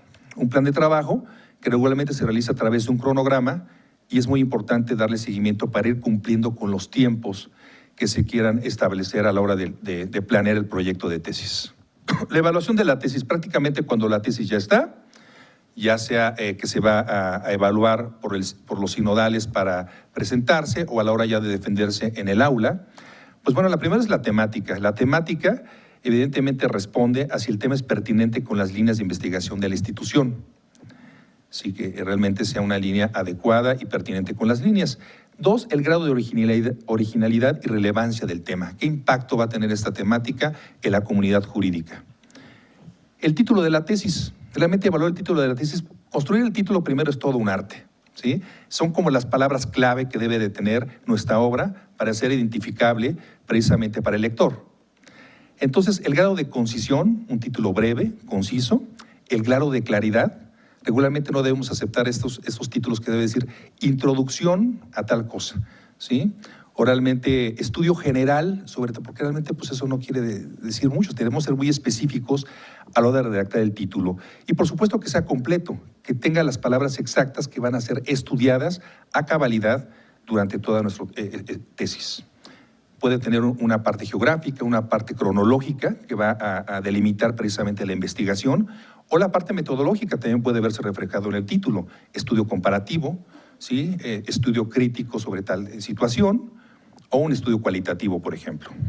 La introducción, miren, tomé este artículo que es de Pietro Martín, otro autor español, pero hay un artículo muy interesante de la Universidad de Australia que nos dice cómo redactar una introducción de un trabajo de investigación o de una tesis. Y coinciden mucho el autor español como la Universidad de Australia en que debemos identificar en la introducción prácticamente el problema que vamos a resolver. Ya lo decía el ponente, mi compañero, mi colega anterior, que en efecto debemos destacar la problemática que queremos resolver en nuestros trabajos de investigación. Es amena y prolífica en las ideas, expone con claridad las razones para realizar el estudio, define claramente los objetivos, enuncia las preguntas de investigación vinculadas directamente con las hipótesis, esto lo voy a mostrar a continuación, y sobre todo si realiza una breve explicación de la estructura general del trabajo. Se explica realmente el contenido de los capítulos, por ejemplo, y una parte fundamental, que pocas veces lo he visto, es el análisis crítico de las fuentes, casos y la bibliografía localizada, ¿sí? ¿Dónde lo localizó? ¿En qué bases de datos? ¿Qué autores? ¿En qué formatos? ¿Qué temáticas trata? Es fundamental. Aquí viene lo que les decía un momento. Realmente, lo que estamos ahora proponiendo en diversas tesis de posgrado es vincular los objetivos, que son las variables, que se van definiendo las variables, con las preguntas de investigación y con las hipótesis, ¿sí? Realmente, como sabemos y como bien lo dice Sampieri, que seguramente lo conocemos todos, las hipótesis son las respuestas tentativas a las preguntas de investigación, por lo cual deben tener una vinculación y una lógica en su estructura. Por supuesto, un criterio fundamental son los verbos, que deben ir de lo general a lo particular, los verbos para redactar los objetivos. Existe la taxonomía de Bloom, famosa, de Benjamin Bloom, pero también se propone este tipo de verbos, donde viene desde explorar, describir, comparar, analizar, explicar y evaluar nuestra investigación. La justificación, y eso es algo muy importante, al momento de redactar una justificación, yo siempre le digo a los alumnos, bueno, les doy esta fórmula y ya respondiendo a estas preguntas, tienen que redactar la justificación prácticamente. La conveniencia, la relevancia social, las implicaciones prácticas y el valor teórico. Si se va a llenar algún hueco teórico en la materia. Y el problema de investigación, ¿cómo lo evaluamos? Si está bien redactado, bueno, el síntoma, que es lo que ocurre en la realidad que se quiere estudiar, las causas que originaron esta problemática y las consecuencias, lo que podría ocurrir si no se tomaran acciones para tratar los síntomas de esta problemática. El marco teórico. Una propuesta para evaluar el marco teórico es si se ha presentado un estudio sistemático de los conceptos y definiciones vinculadas al tema. Si realmente todos los conceptos están interrelacionados y hay propuesta de nuevos conceptos. Y en una tesis doctoral prácticamente podemos proponer conceptos nosotros. Se ha hecho una descripción de antecedentes de la temática, es fundamental. Los antecedentes son elementales en esta parte del marco teórico. Tiene una vinculación con los problemas reales o situaciones prácticas, está vinculada a la teoría con la parte empírica, y sí se ha hecho una revisión crítica de la literatura existente en el tema. El marco metodológico. Bueno, aquí lo que proponemos es que analizar métodos seguidos y trabajos en circunstancias similares. ¿Sí? Si nosotros analizamos otros proyectos, otras situaciones similares que utilicen una metodología muy parecida, bueno, podemos aplicar de una manera muy especial nuestro marco teórico. ¿Existe coherencia entre el marco teórico y el metodológico? Y de ahí se derivan precisamente las variables. De nuestro marco teórico sacamos las variables para construir nuestros instrumentos para recolección de datos. Por eso, el tipo de método de estudio, aquí evaluamos la parte documental, las fuentes, si te pusiera una introducción a esta parte documental, el método comparativo, por ejemplo, si es método cuantitativo o cualitativo, la población y la muestra, cómo han sido seleccionadas las muestras, técnicas de recolección y análisis, se explican los instrumentos y procedimientos de toma de datos, resultados, responden a las hipótesis y objetivos planteados. Ya cuando hacemos esto realmente cuadra muy bien nuestra investigación, al final los resultados. Y a partir de esto sí se ha generado a partir de la tesis nuevas líneas o proyectos de investigación. El aparato crítico, que realmente para muchos resulta bastante tedioso elaborarlo, pero bueno, es elemental para soportar nuestra investigación. Existen diferentes normas, como sabemos. Siempre la que recomendamos es las ISO, que son normas internacionales, los demás son estilos, como el Harvard o el propio del instituto que tenemos aquí desarrollado. Y por supuesto la bibliografía. Y la bibliografía también nos hemos encontrado con ciertas problemáticas, porque bueno, ahí se puede evaluar las temáticas, la temporalidad, la tipología de los documentos, ¿sí? Si son impresos o electrónicos, la calidad de las fuentes, la cobertura idiomática, y sobre todo de dónde los obtuvimos. Aquí puse algunos ejemplos de bases de datos, LexisNexis, Vilex, Gestor y bibliotecas de la UNAM, ya en aspecto físico, que tienen documentos impresos. Y aquí pongo un ejemplo, bueno, también coincidió, es un homenaje al doctor Emilio Rabasa, que coordinó el doctor Carpizo. ¿Cómo se cita un documento electrónico? Bueno, aquí realmente no nada más es poner la página, sino realmente lo que evaluamos los asesores es poner, por ejemplo, la parte en línea, entre corchetes, el pie de imprenta, que es el país, la editorial, que es la UNAM, el instituto y el año, y además, cuándo fue consultado el documento, porque a veces cambia la liga, ¿sí? Cuándo fue consultado la fecha y disponible con la página y el ICBN. Esa es una norma ISO. Esa es una norma ISO de cómo se cita, en este caso, un libro digital. Bueno, finalmente, en la estructura interna, se puede evaluar si utiliza un lenguaje científico, una precisión terminológica y un buen estilo de redacción, en términos de signos de puntuación, sintaxis, gramática. La parte de plagios. Bueno, y ahora ya varios posgrados ya han adquirido programas para detectar plagios, y esto es elemental. Y bueno, pues siempre lo que recomendamos a los alumnos es citar para evitarnos esta problemática.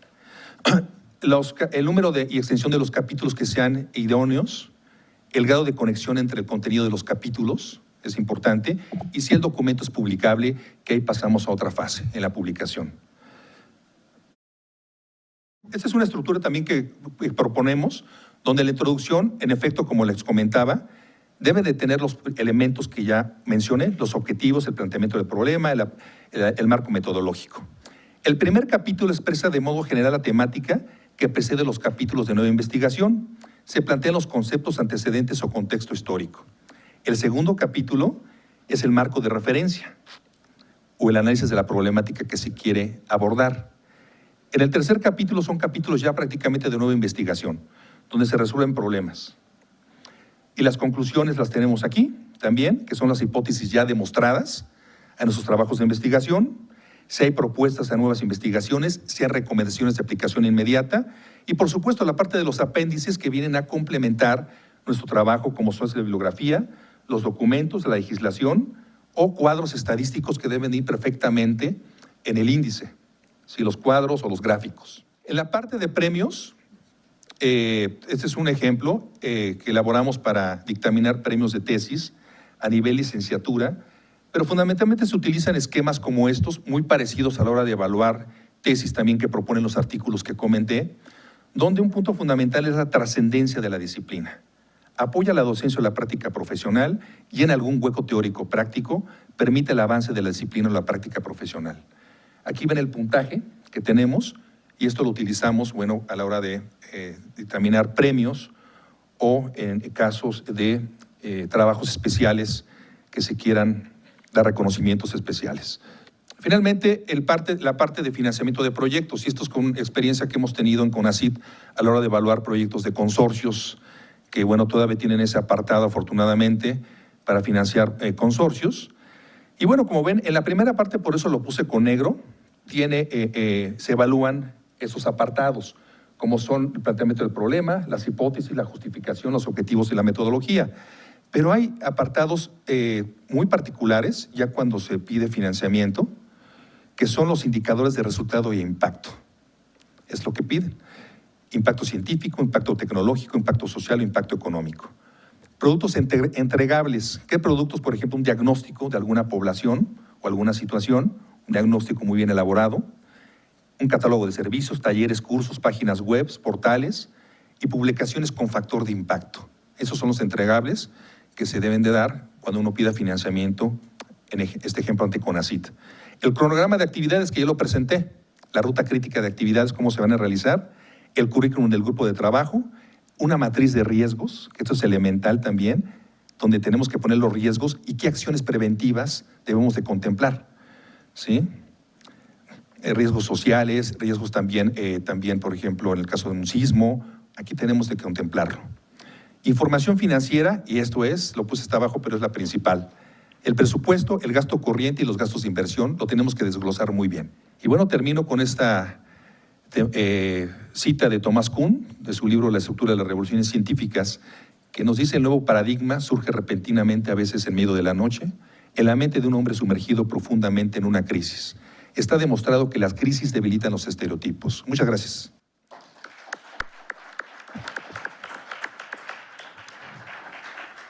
Bueno, continuando con el orden de la mesa, ahora, pues bueno, me toca a mí participar con el tema del impacto de las tecnologías de la información y de la comunicación en los procesos de investigación. En realidad, hablar en este momento, al cierre de la mesa, de este tema, pues me parece que va a venir bien por muchos comentarios que he oído de las presentaciones previas, tanto del maestro Zarco, del maestro Emilio Rabasa, del doctor Federico, quien me precedió.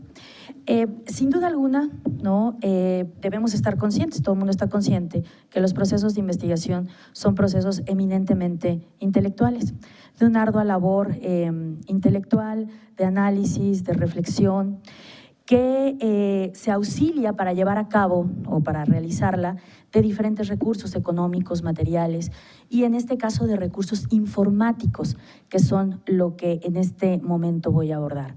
Los recursos informáticos pues son producto de las tecnologías de la información y de la comunicación.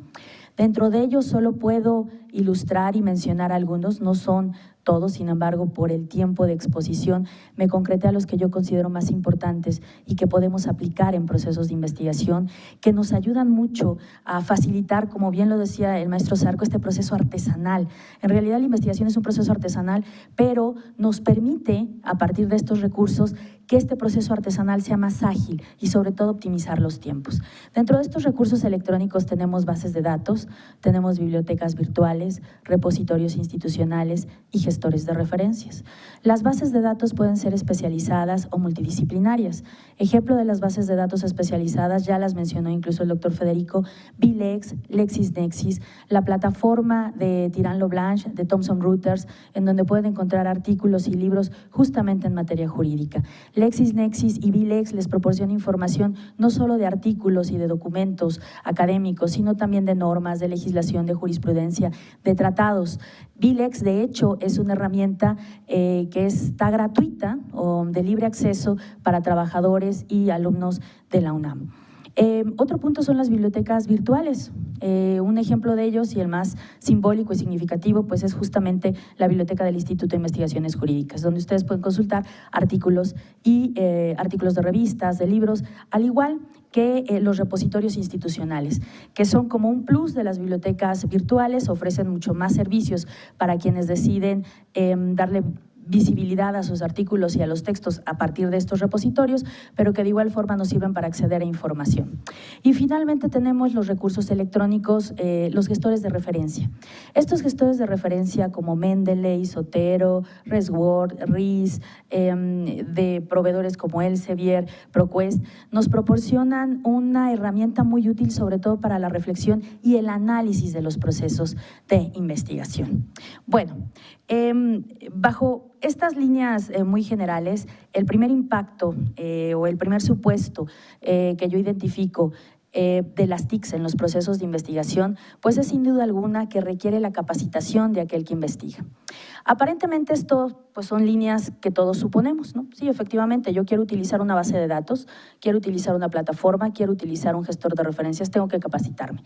Pero en el fondo esta afirmación que yo hago, auditorio, tiene que ver con algo que ya platicaba el maestro Zarco, y es enseñarle a los alumnos, más allá de transmitir conocimientos metodológicos y vincularlos con que conozcan, analicen su objeto de estudio, tiene que ver con algo que yo considero trascendental y fundamental y que también es parte de un proceso de investigación, que es que se asuman como recursos humanos de su proceso de investigación. Los alumnos, con base en la experiencia docente que tengo, me he dado cuenta que los alumnos achacan, culpan a la metodología básicamente por el no poder terminar una tesis de grado o no poder realizar un artículo adecuadamente. La afirmación que siempre señalan es muy complicada la metodología.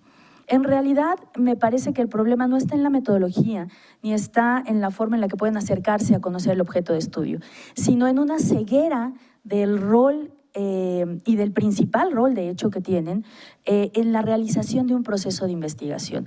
Cuando yo en la lámina les pongo a asumirse como un recurso humano y más importante de su proceso de investigación es sensibilizar al alumno, hacerlo consciente que aunque pudiera tener un dominio de una literatura abrumadora sobre metodología, que aunque pudiera tener un conocimiento pertinente, preciso sobre su objeto de estudio, si no tiene el compromiso, la responsabilidad, los hábitos, las competencias, su proceso de investigación no va a avanzar. Si no tiene la capacidad de organizarse, si no tiene la capacidad de disciplinarse, si no tiene la capacidad de organizar sus tiempos, sobre todo los alumnos de doctorado y de maestría, que son alumnos que están compaginando actividades académicas con actividades laborales, si no tienen esa conciencia, muy difícilmente van a llegar a terminar un proceso de investigación. Entonces, bueno, aquí el rubro es, ¿quieres aplicar una tecnología? ¿Quieres utilizar una base de datos? ¿Quieres utilizar alguna herramienta tecnológica para optimizar tus procesos de investigación? Tienes que capacitarte. Pero además tienes que estar consciente que no solo necesitas capacitarte en tecnologías de la información, sobre todo para las generaciones jóvenes, un poco lo que hablaba el doctor Cáceres, la dispraxis comunicacional, tienes también que capacitarte en hábitos de lectura, de observación, de habilidades de análisis, de crítica. Tienes que dominar, ya lo decía también el doctor Cáceres en su participación, un idioma. Usualmente llegan los alumnos a enfrentarse a un proceso de investigación sin ninguna herramienta prácticamente. Y entonces ellos no son conscientes de que esa deficiencia va a impactar el buen fin de su proceso de investigación. En este caso, pues bueno, al afirmar que solo necesitamos capacitación y manejo, en realidad esta frase va mucho más allá y es hacer consciente, sensibilizar a los alumnos que son parte de su proceso de investigación. Si ellos están mal, si tienen problemas económicos, sociales, profesionales, laborales, no van a tener la estabilidad intelectual que se requiere para poder sentarse y producir ideas, escribir, reflexionar y llevar a cabo un proceso de investigación. Bueno, el segundo supuesto en el cual estas tecnologías pueden impactar a los procesos de investigación, sobre todo todo para optimizar los tiempos, porque aquí el tiempo es un factor importante, saber generar estrategias de optimización de los tiempos que vamos a aplicar a un proceso de investigación me parece fundamental. Y en este caso las tecnologías, estas bases de datos, estos repositorios, digamos estas bibliotecas virtuales que yo les comento, pues proporcionan un acceso a plataformas y a fuentes de investigación de manera permanente, ilimitada, gratuita, que permite adaptarse a los tiempos de quien está investigando. Ya no es necesario, actualmente un alumno de maestría, de doctorado, de licenciatura, no podría decirnos, es que no encontré el libro en la biblioteca, es que no lo encontré en la librería.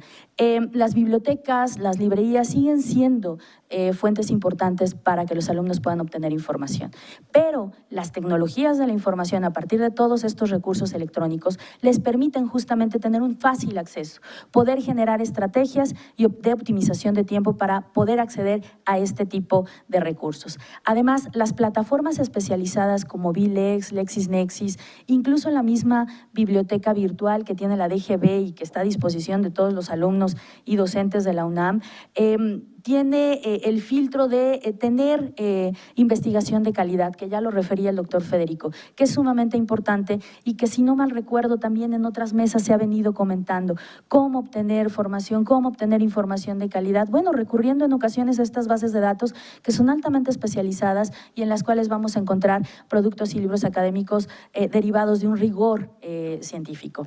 Bien, el tercer supuesto es la búsqueda e identificación de fuentes de información.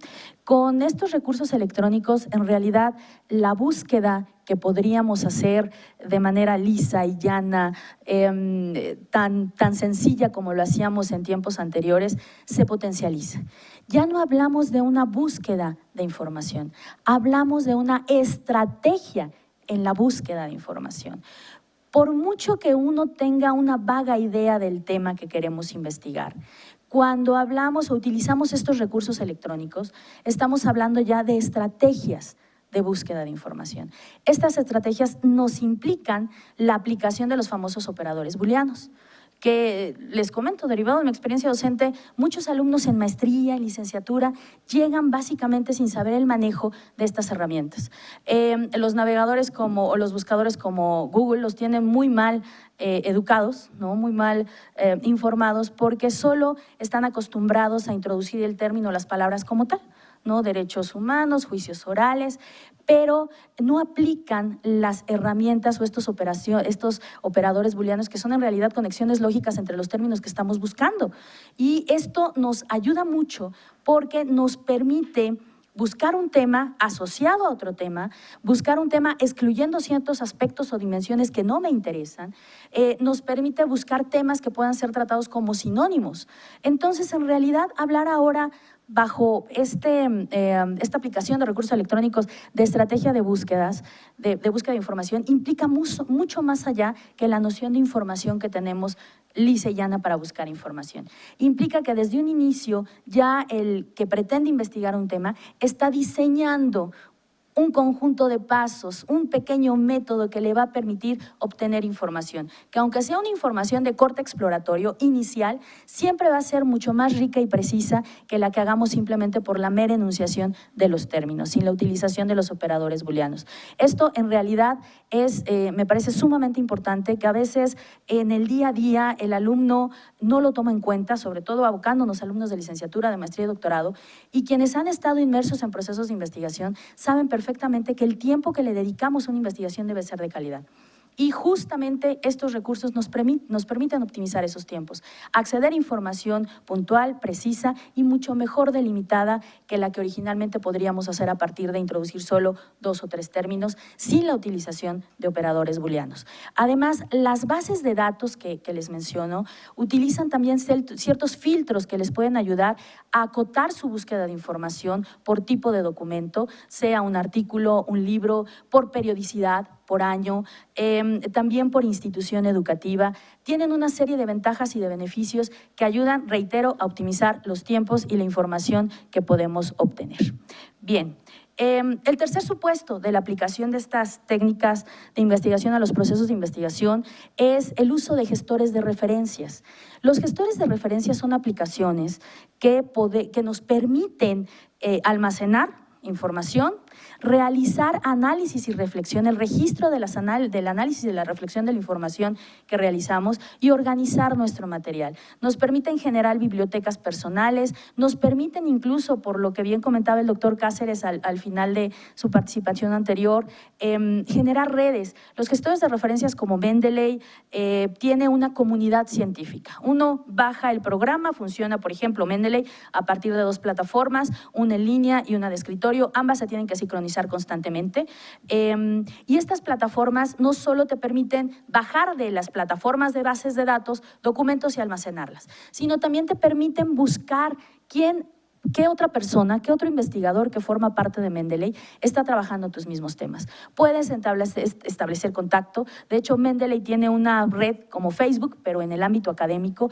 que permite generar estas conexiones que el doctor comenta, que realmente son útiles, ¿no? Los gestores de referencia tienen muchas bondades y beneficios. Lamentablemente, por cuestión de exposición, tengo que ir muy rápido y tengo que acotarlo y delimitarlo. Pero, bien les decía, nos permiten almacenar. Algo que es también bien importante y que a veces los alumnos no aplican, sobre todo refiriéndonos a alumnos de licenciatura, de maestría, de doctorado, la famosa técnica documental. Todo mundo cree que por ser abogados y por referenciar constantemente en los libros de metodología el término de técnica documental, los alumnos saben aplicarla bien. Entonces, cuando uno les pregunta, y seguramente el maestro Zarco estará coincidiendo conmigo, el doctor Federico, los demás expositores de la mesa, ¿cómo aplicas tú una técnica documental? Lo primero que hacen los alumnos es, bueno, identifico y consulto libros, ¿no? Bueno, eso no es una técnica documental. Podría ser alguna etapa, parte o aspecto de una técnica documental. La verdadera esencia y naturaleza de una técnica documental es registrar las reflexiones y el análisis que yo voy haciendo del libro a la par que voy leyendo el libro. Uno tiene que hacer una lectura de aproximación, después hace una lectura focalizada del texto que me interesa, identifico ciertos comentarios y todos esos comentarios que me van surgiendo cuando yo voy leyendo un libro, un artículo, esos son la materia de la tesis de grado. Esas críticas, comentarios, digamos, asociaciones que yo hago con otro autor, con otro libro, es justo lo que importa en los procesos de investigación.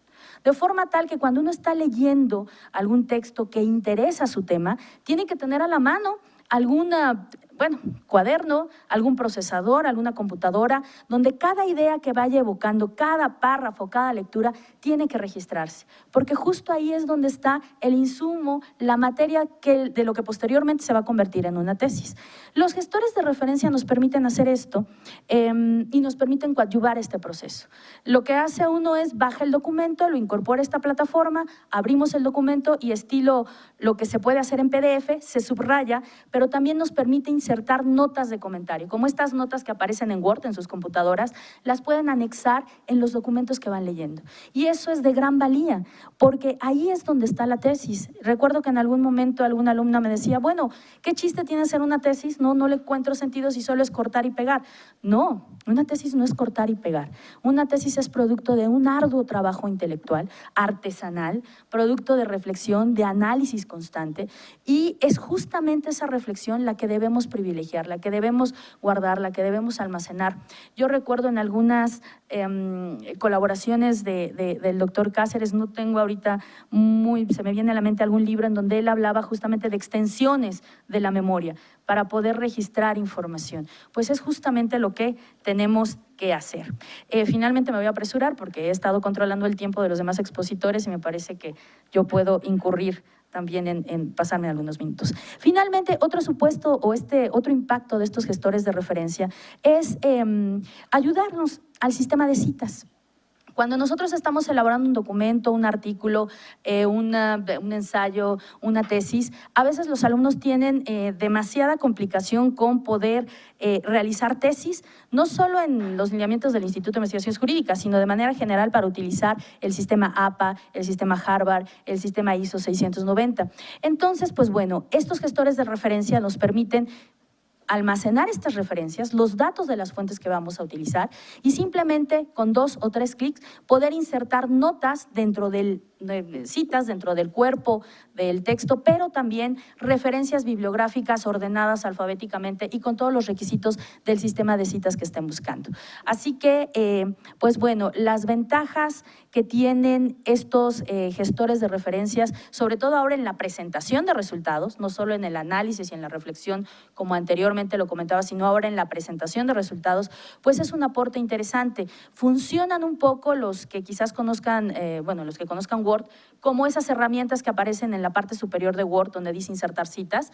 Es un funcionamiento semejante al de Mendeley, solo que en el de Word uno tiene que capturar todos los datos de las fuentes de información. En el gestor de referencias lo que hace es, al bajar el documento de cualquier base de datos, sin cambiarle el nombre, ustedes simplemente lo suben a su plataforma y de manera automática Mendeley va a identificar autor, título, editorial, todos estos datos, de forma tal que cuando ustedes están trabajando lo único que hacen es dar un clic e insertar una nota y al final con un clic todas las notas que ustedes generaron o todas las citas que ustedes generaron en ese documento se van a organizar de manera automática como referencias bibliográficas. En resumidas cuentas, la utilidad muy concreta y muy resumida de estas tecnologías de la información que han dado origen a los recursos electrónicos que facilitan sobre todo los procesos de investigación se traducen en 4. 1, optimizan los tiempos de investigación. 2, coadyuvan con el registro del análisis y reflexión de la información. 3, auxilian en la presentación de resultados. Y 4, algo muy importante, que actualmente con todos estos recursos y con toda la información que tenemos ya sobre metodología de la investigación jurídica, tenemos que diseñar estrategias de investigación antes de iniciar una investigación en forma. Muchas gracias.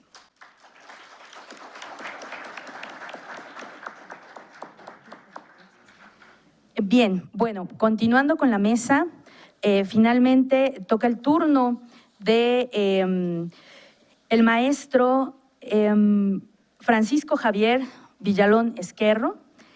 Él es investigador de la UNAM y de la Escuela Libre de Derecho. Ok. Notario y desempeño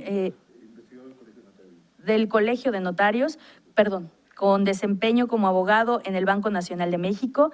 Es profesor con un historial de más de 30 materias impartidas. Su línea de investigación se enfoca en el diseño de orden jurídico, innovaciones financieras, sistemas abiertos, neoeconomía y neoderecho. El nombre de la participación del doctor es Educación personalizada en Derecho, experiencias de 3 décadas en el diseño y participación institucional, casos y resultados. Por favor. En México creemos que los buenos días terminan a las 12. Todavía no han terminado porque en México jamás pasa el sol a las 12 del día. Y de ese buen deseo de buenos días, que es la flor, llega las buenas tardes, que es la madurez. Y finalmente, las buenas noches, que es la felicidad.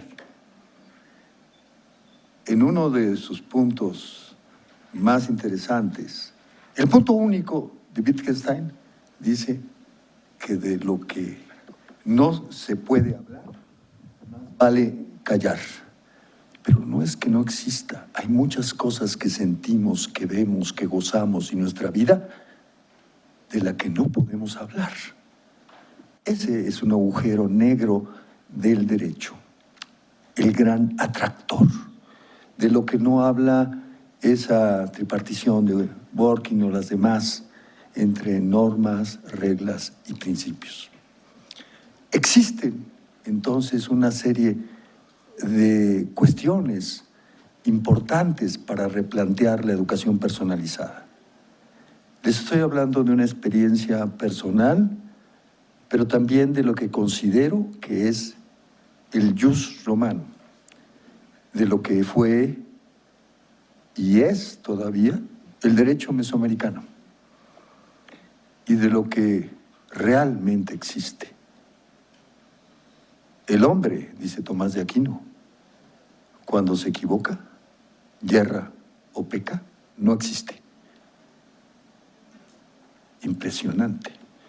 Y tomando en cuenta, creamos o no en lo divino, en antropología cultural, la religión es simplemente un principio de maximización. Y no puede haber dos. Cualquiera tiene una religión a un principio de maximización, de creencia, de inteligencia y de actitudes y hechos, comportamientos. Podemos elegir el árbol del bien y del mal y quedarnos ahí, juzgar a los malos, juzgar a los buenos o al revés. O podemos en ese mito, ese símbolo, tomar el árbol de la vida y simplemente como fructificador el árbol del bien y del mal. Ese es el asunto de la educación personalizada. Cuando a los alumnos que he tenido la oportunidad de formar, hay unas fotografías aquí que yo iré viendo con ustedes, intercalando esta presentación. En primer lugar, no sé si hay un micrófono, pero no se puede parar uno. Aquí vemos el centro de lo que somos nosotros. Todos nosotros somos el centro del universo y aquí estamos los niveles de educación. Vayamos pasando cualquiera.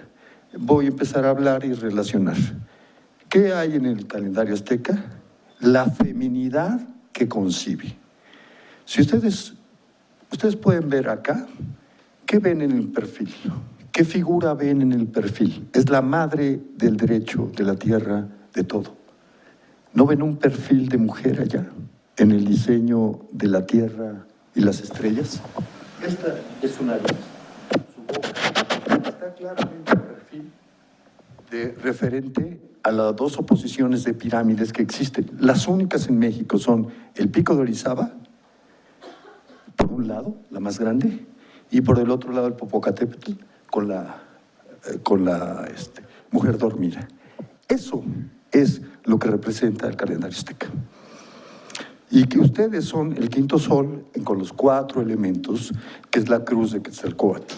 Cuando ustedes se abrazan, lo que hacen es colocar la cruz de Quetzalcóatl y su corazón donde no haya el otro corazón. Y recibirán el corazón de otro en el otro corazón. Todos los saludos en el fondo revelan esa parte mística, porque Wittgenstein es un místico, y nos presenta que solamente puede haber mística con un misterión. Roma tiene 3 nombres. ¿Cuáles son los nombres de Roma?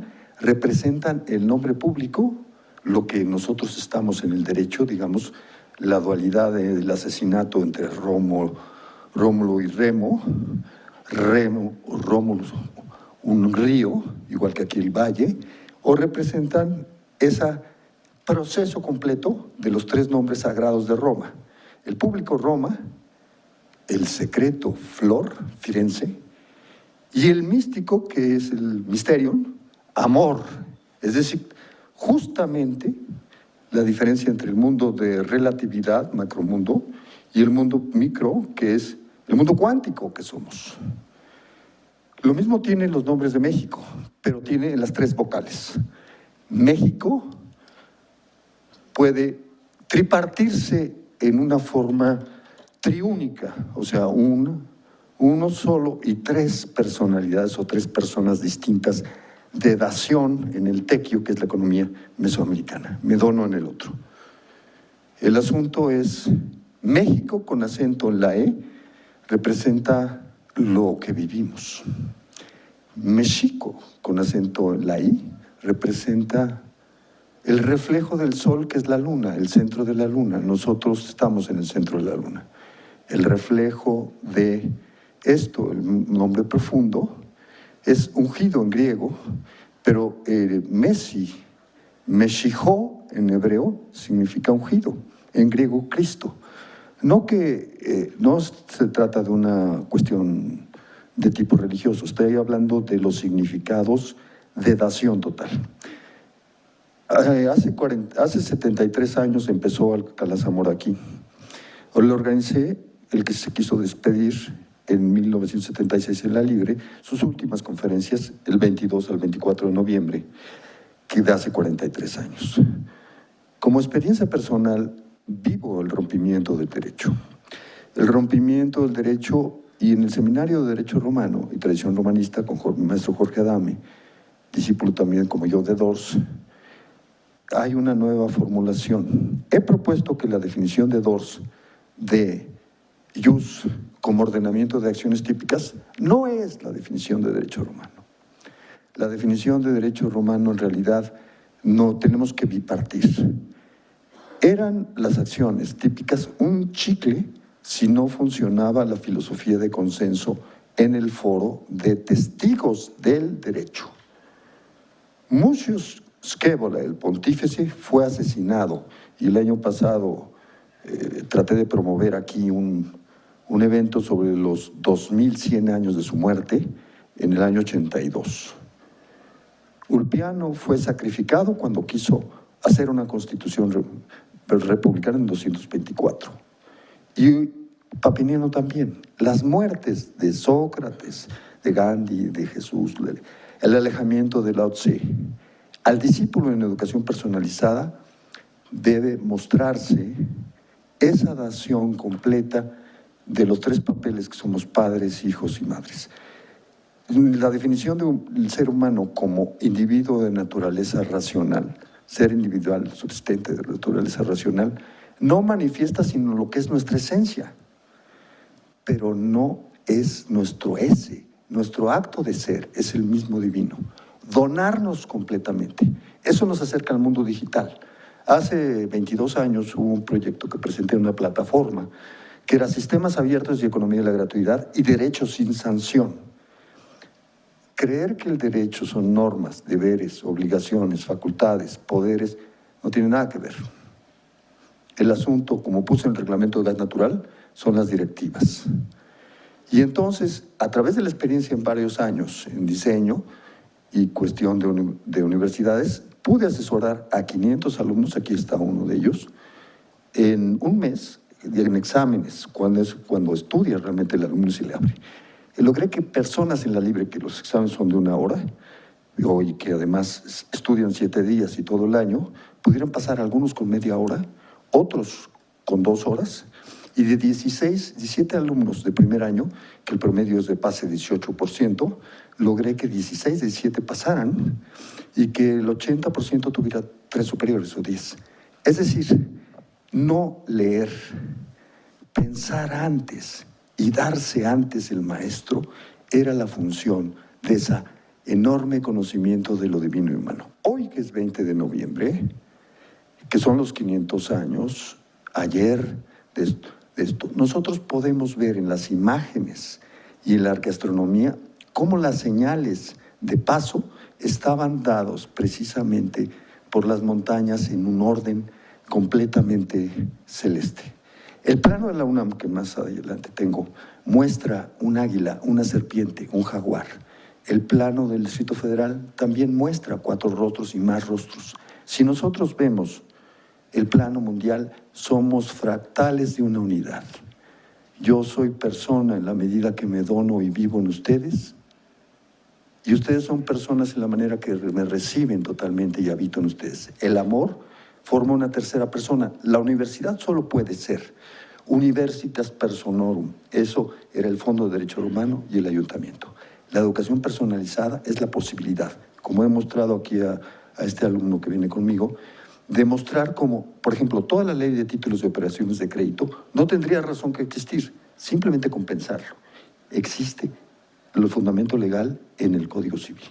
Pero además existe otra cuestión de la libertad del jurista en ese consenso de pensamiento. Hacia allá vamos.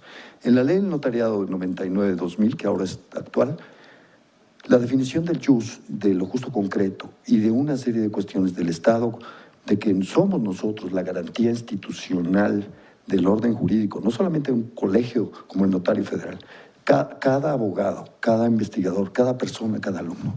Si nos implicamos a esa forma, podemos recuperar ese proyecto de sistemas abiertos, un SOS único, que es un sistema administrativo mundial, bajar a 1 hora nuestro trabajo, disfrutar un trabajo creativo, porque nuestro objeto es crear personas. Esa es la semejanza divina. Modificar y ver de esta manera es práctico. La universidad debe suprimirse y ser universidad realmente. Nosotros en arquitectura, en derecho, distintas profesiones, tenemos el espejo de nuestra realidad. Es el mundo. Es un proyecto creativo al final. Hace 33 años, aquí en el Instituto de Investigaciones Jurídicas, en Oportunidades y Crisis de la Universidad, que le doctor Parker Piso, hice una propuesta. Debe haber un bibliógrafo, una gente que que conozca todas las materias y que organice como circulador del conocimiento. Debe haber personas que se dediquen al contacto personal y se tienen que recuperar lo que instituyó Alcalá Zamora, los miércoles en que se reunían todos los investigadores y se presentaba el proyecto de vida o de investigación para circular. Somos todos. Y los alumnos son la parte más creativa. Son juristas desde que están. Grosio los fue a los 17 años, creó la Sociedad Anónima. Juan Iglesias a los 17 ya era doctor y daba clase. Yo dedico con todo cariño a mi padre, a Alcalá Zamora, a Jesús González Pérez, que este año murió, todo mi agradecimiento. Y esos todólogos que me enseñaron, como Margaland, que siempre me dijo que te acompañe varios libros en cualquier lugar, como Leonardo Polo, un todólogo español abogado, y como tantos otros, como Joan Costa, etc.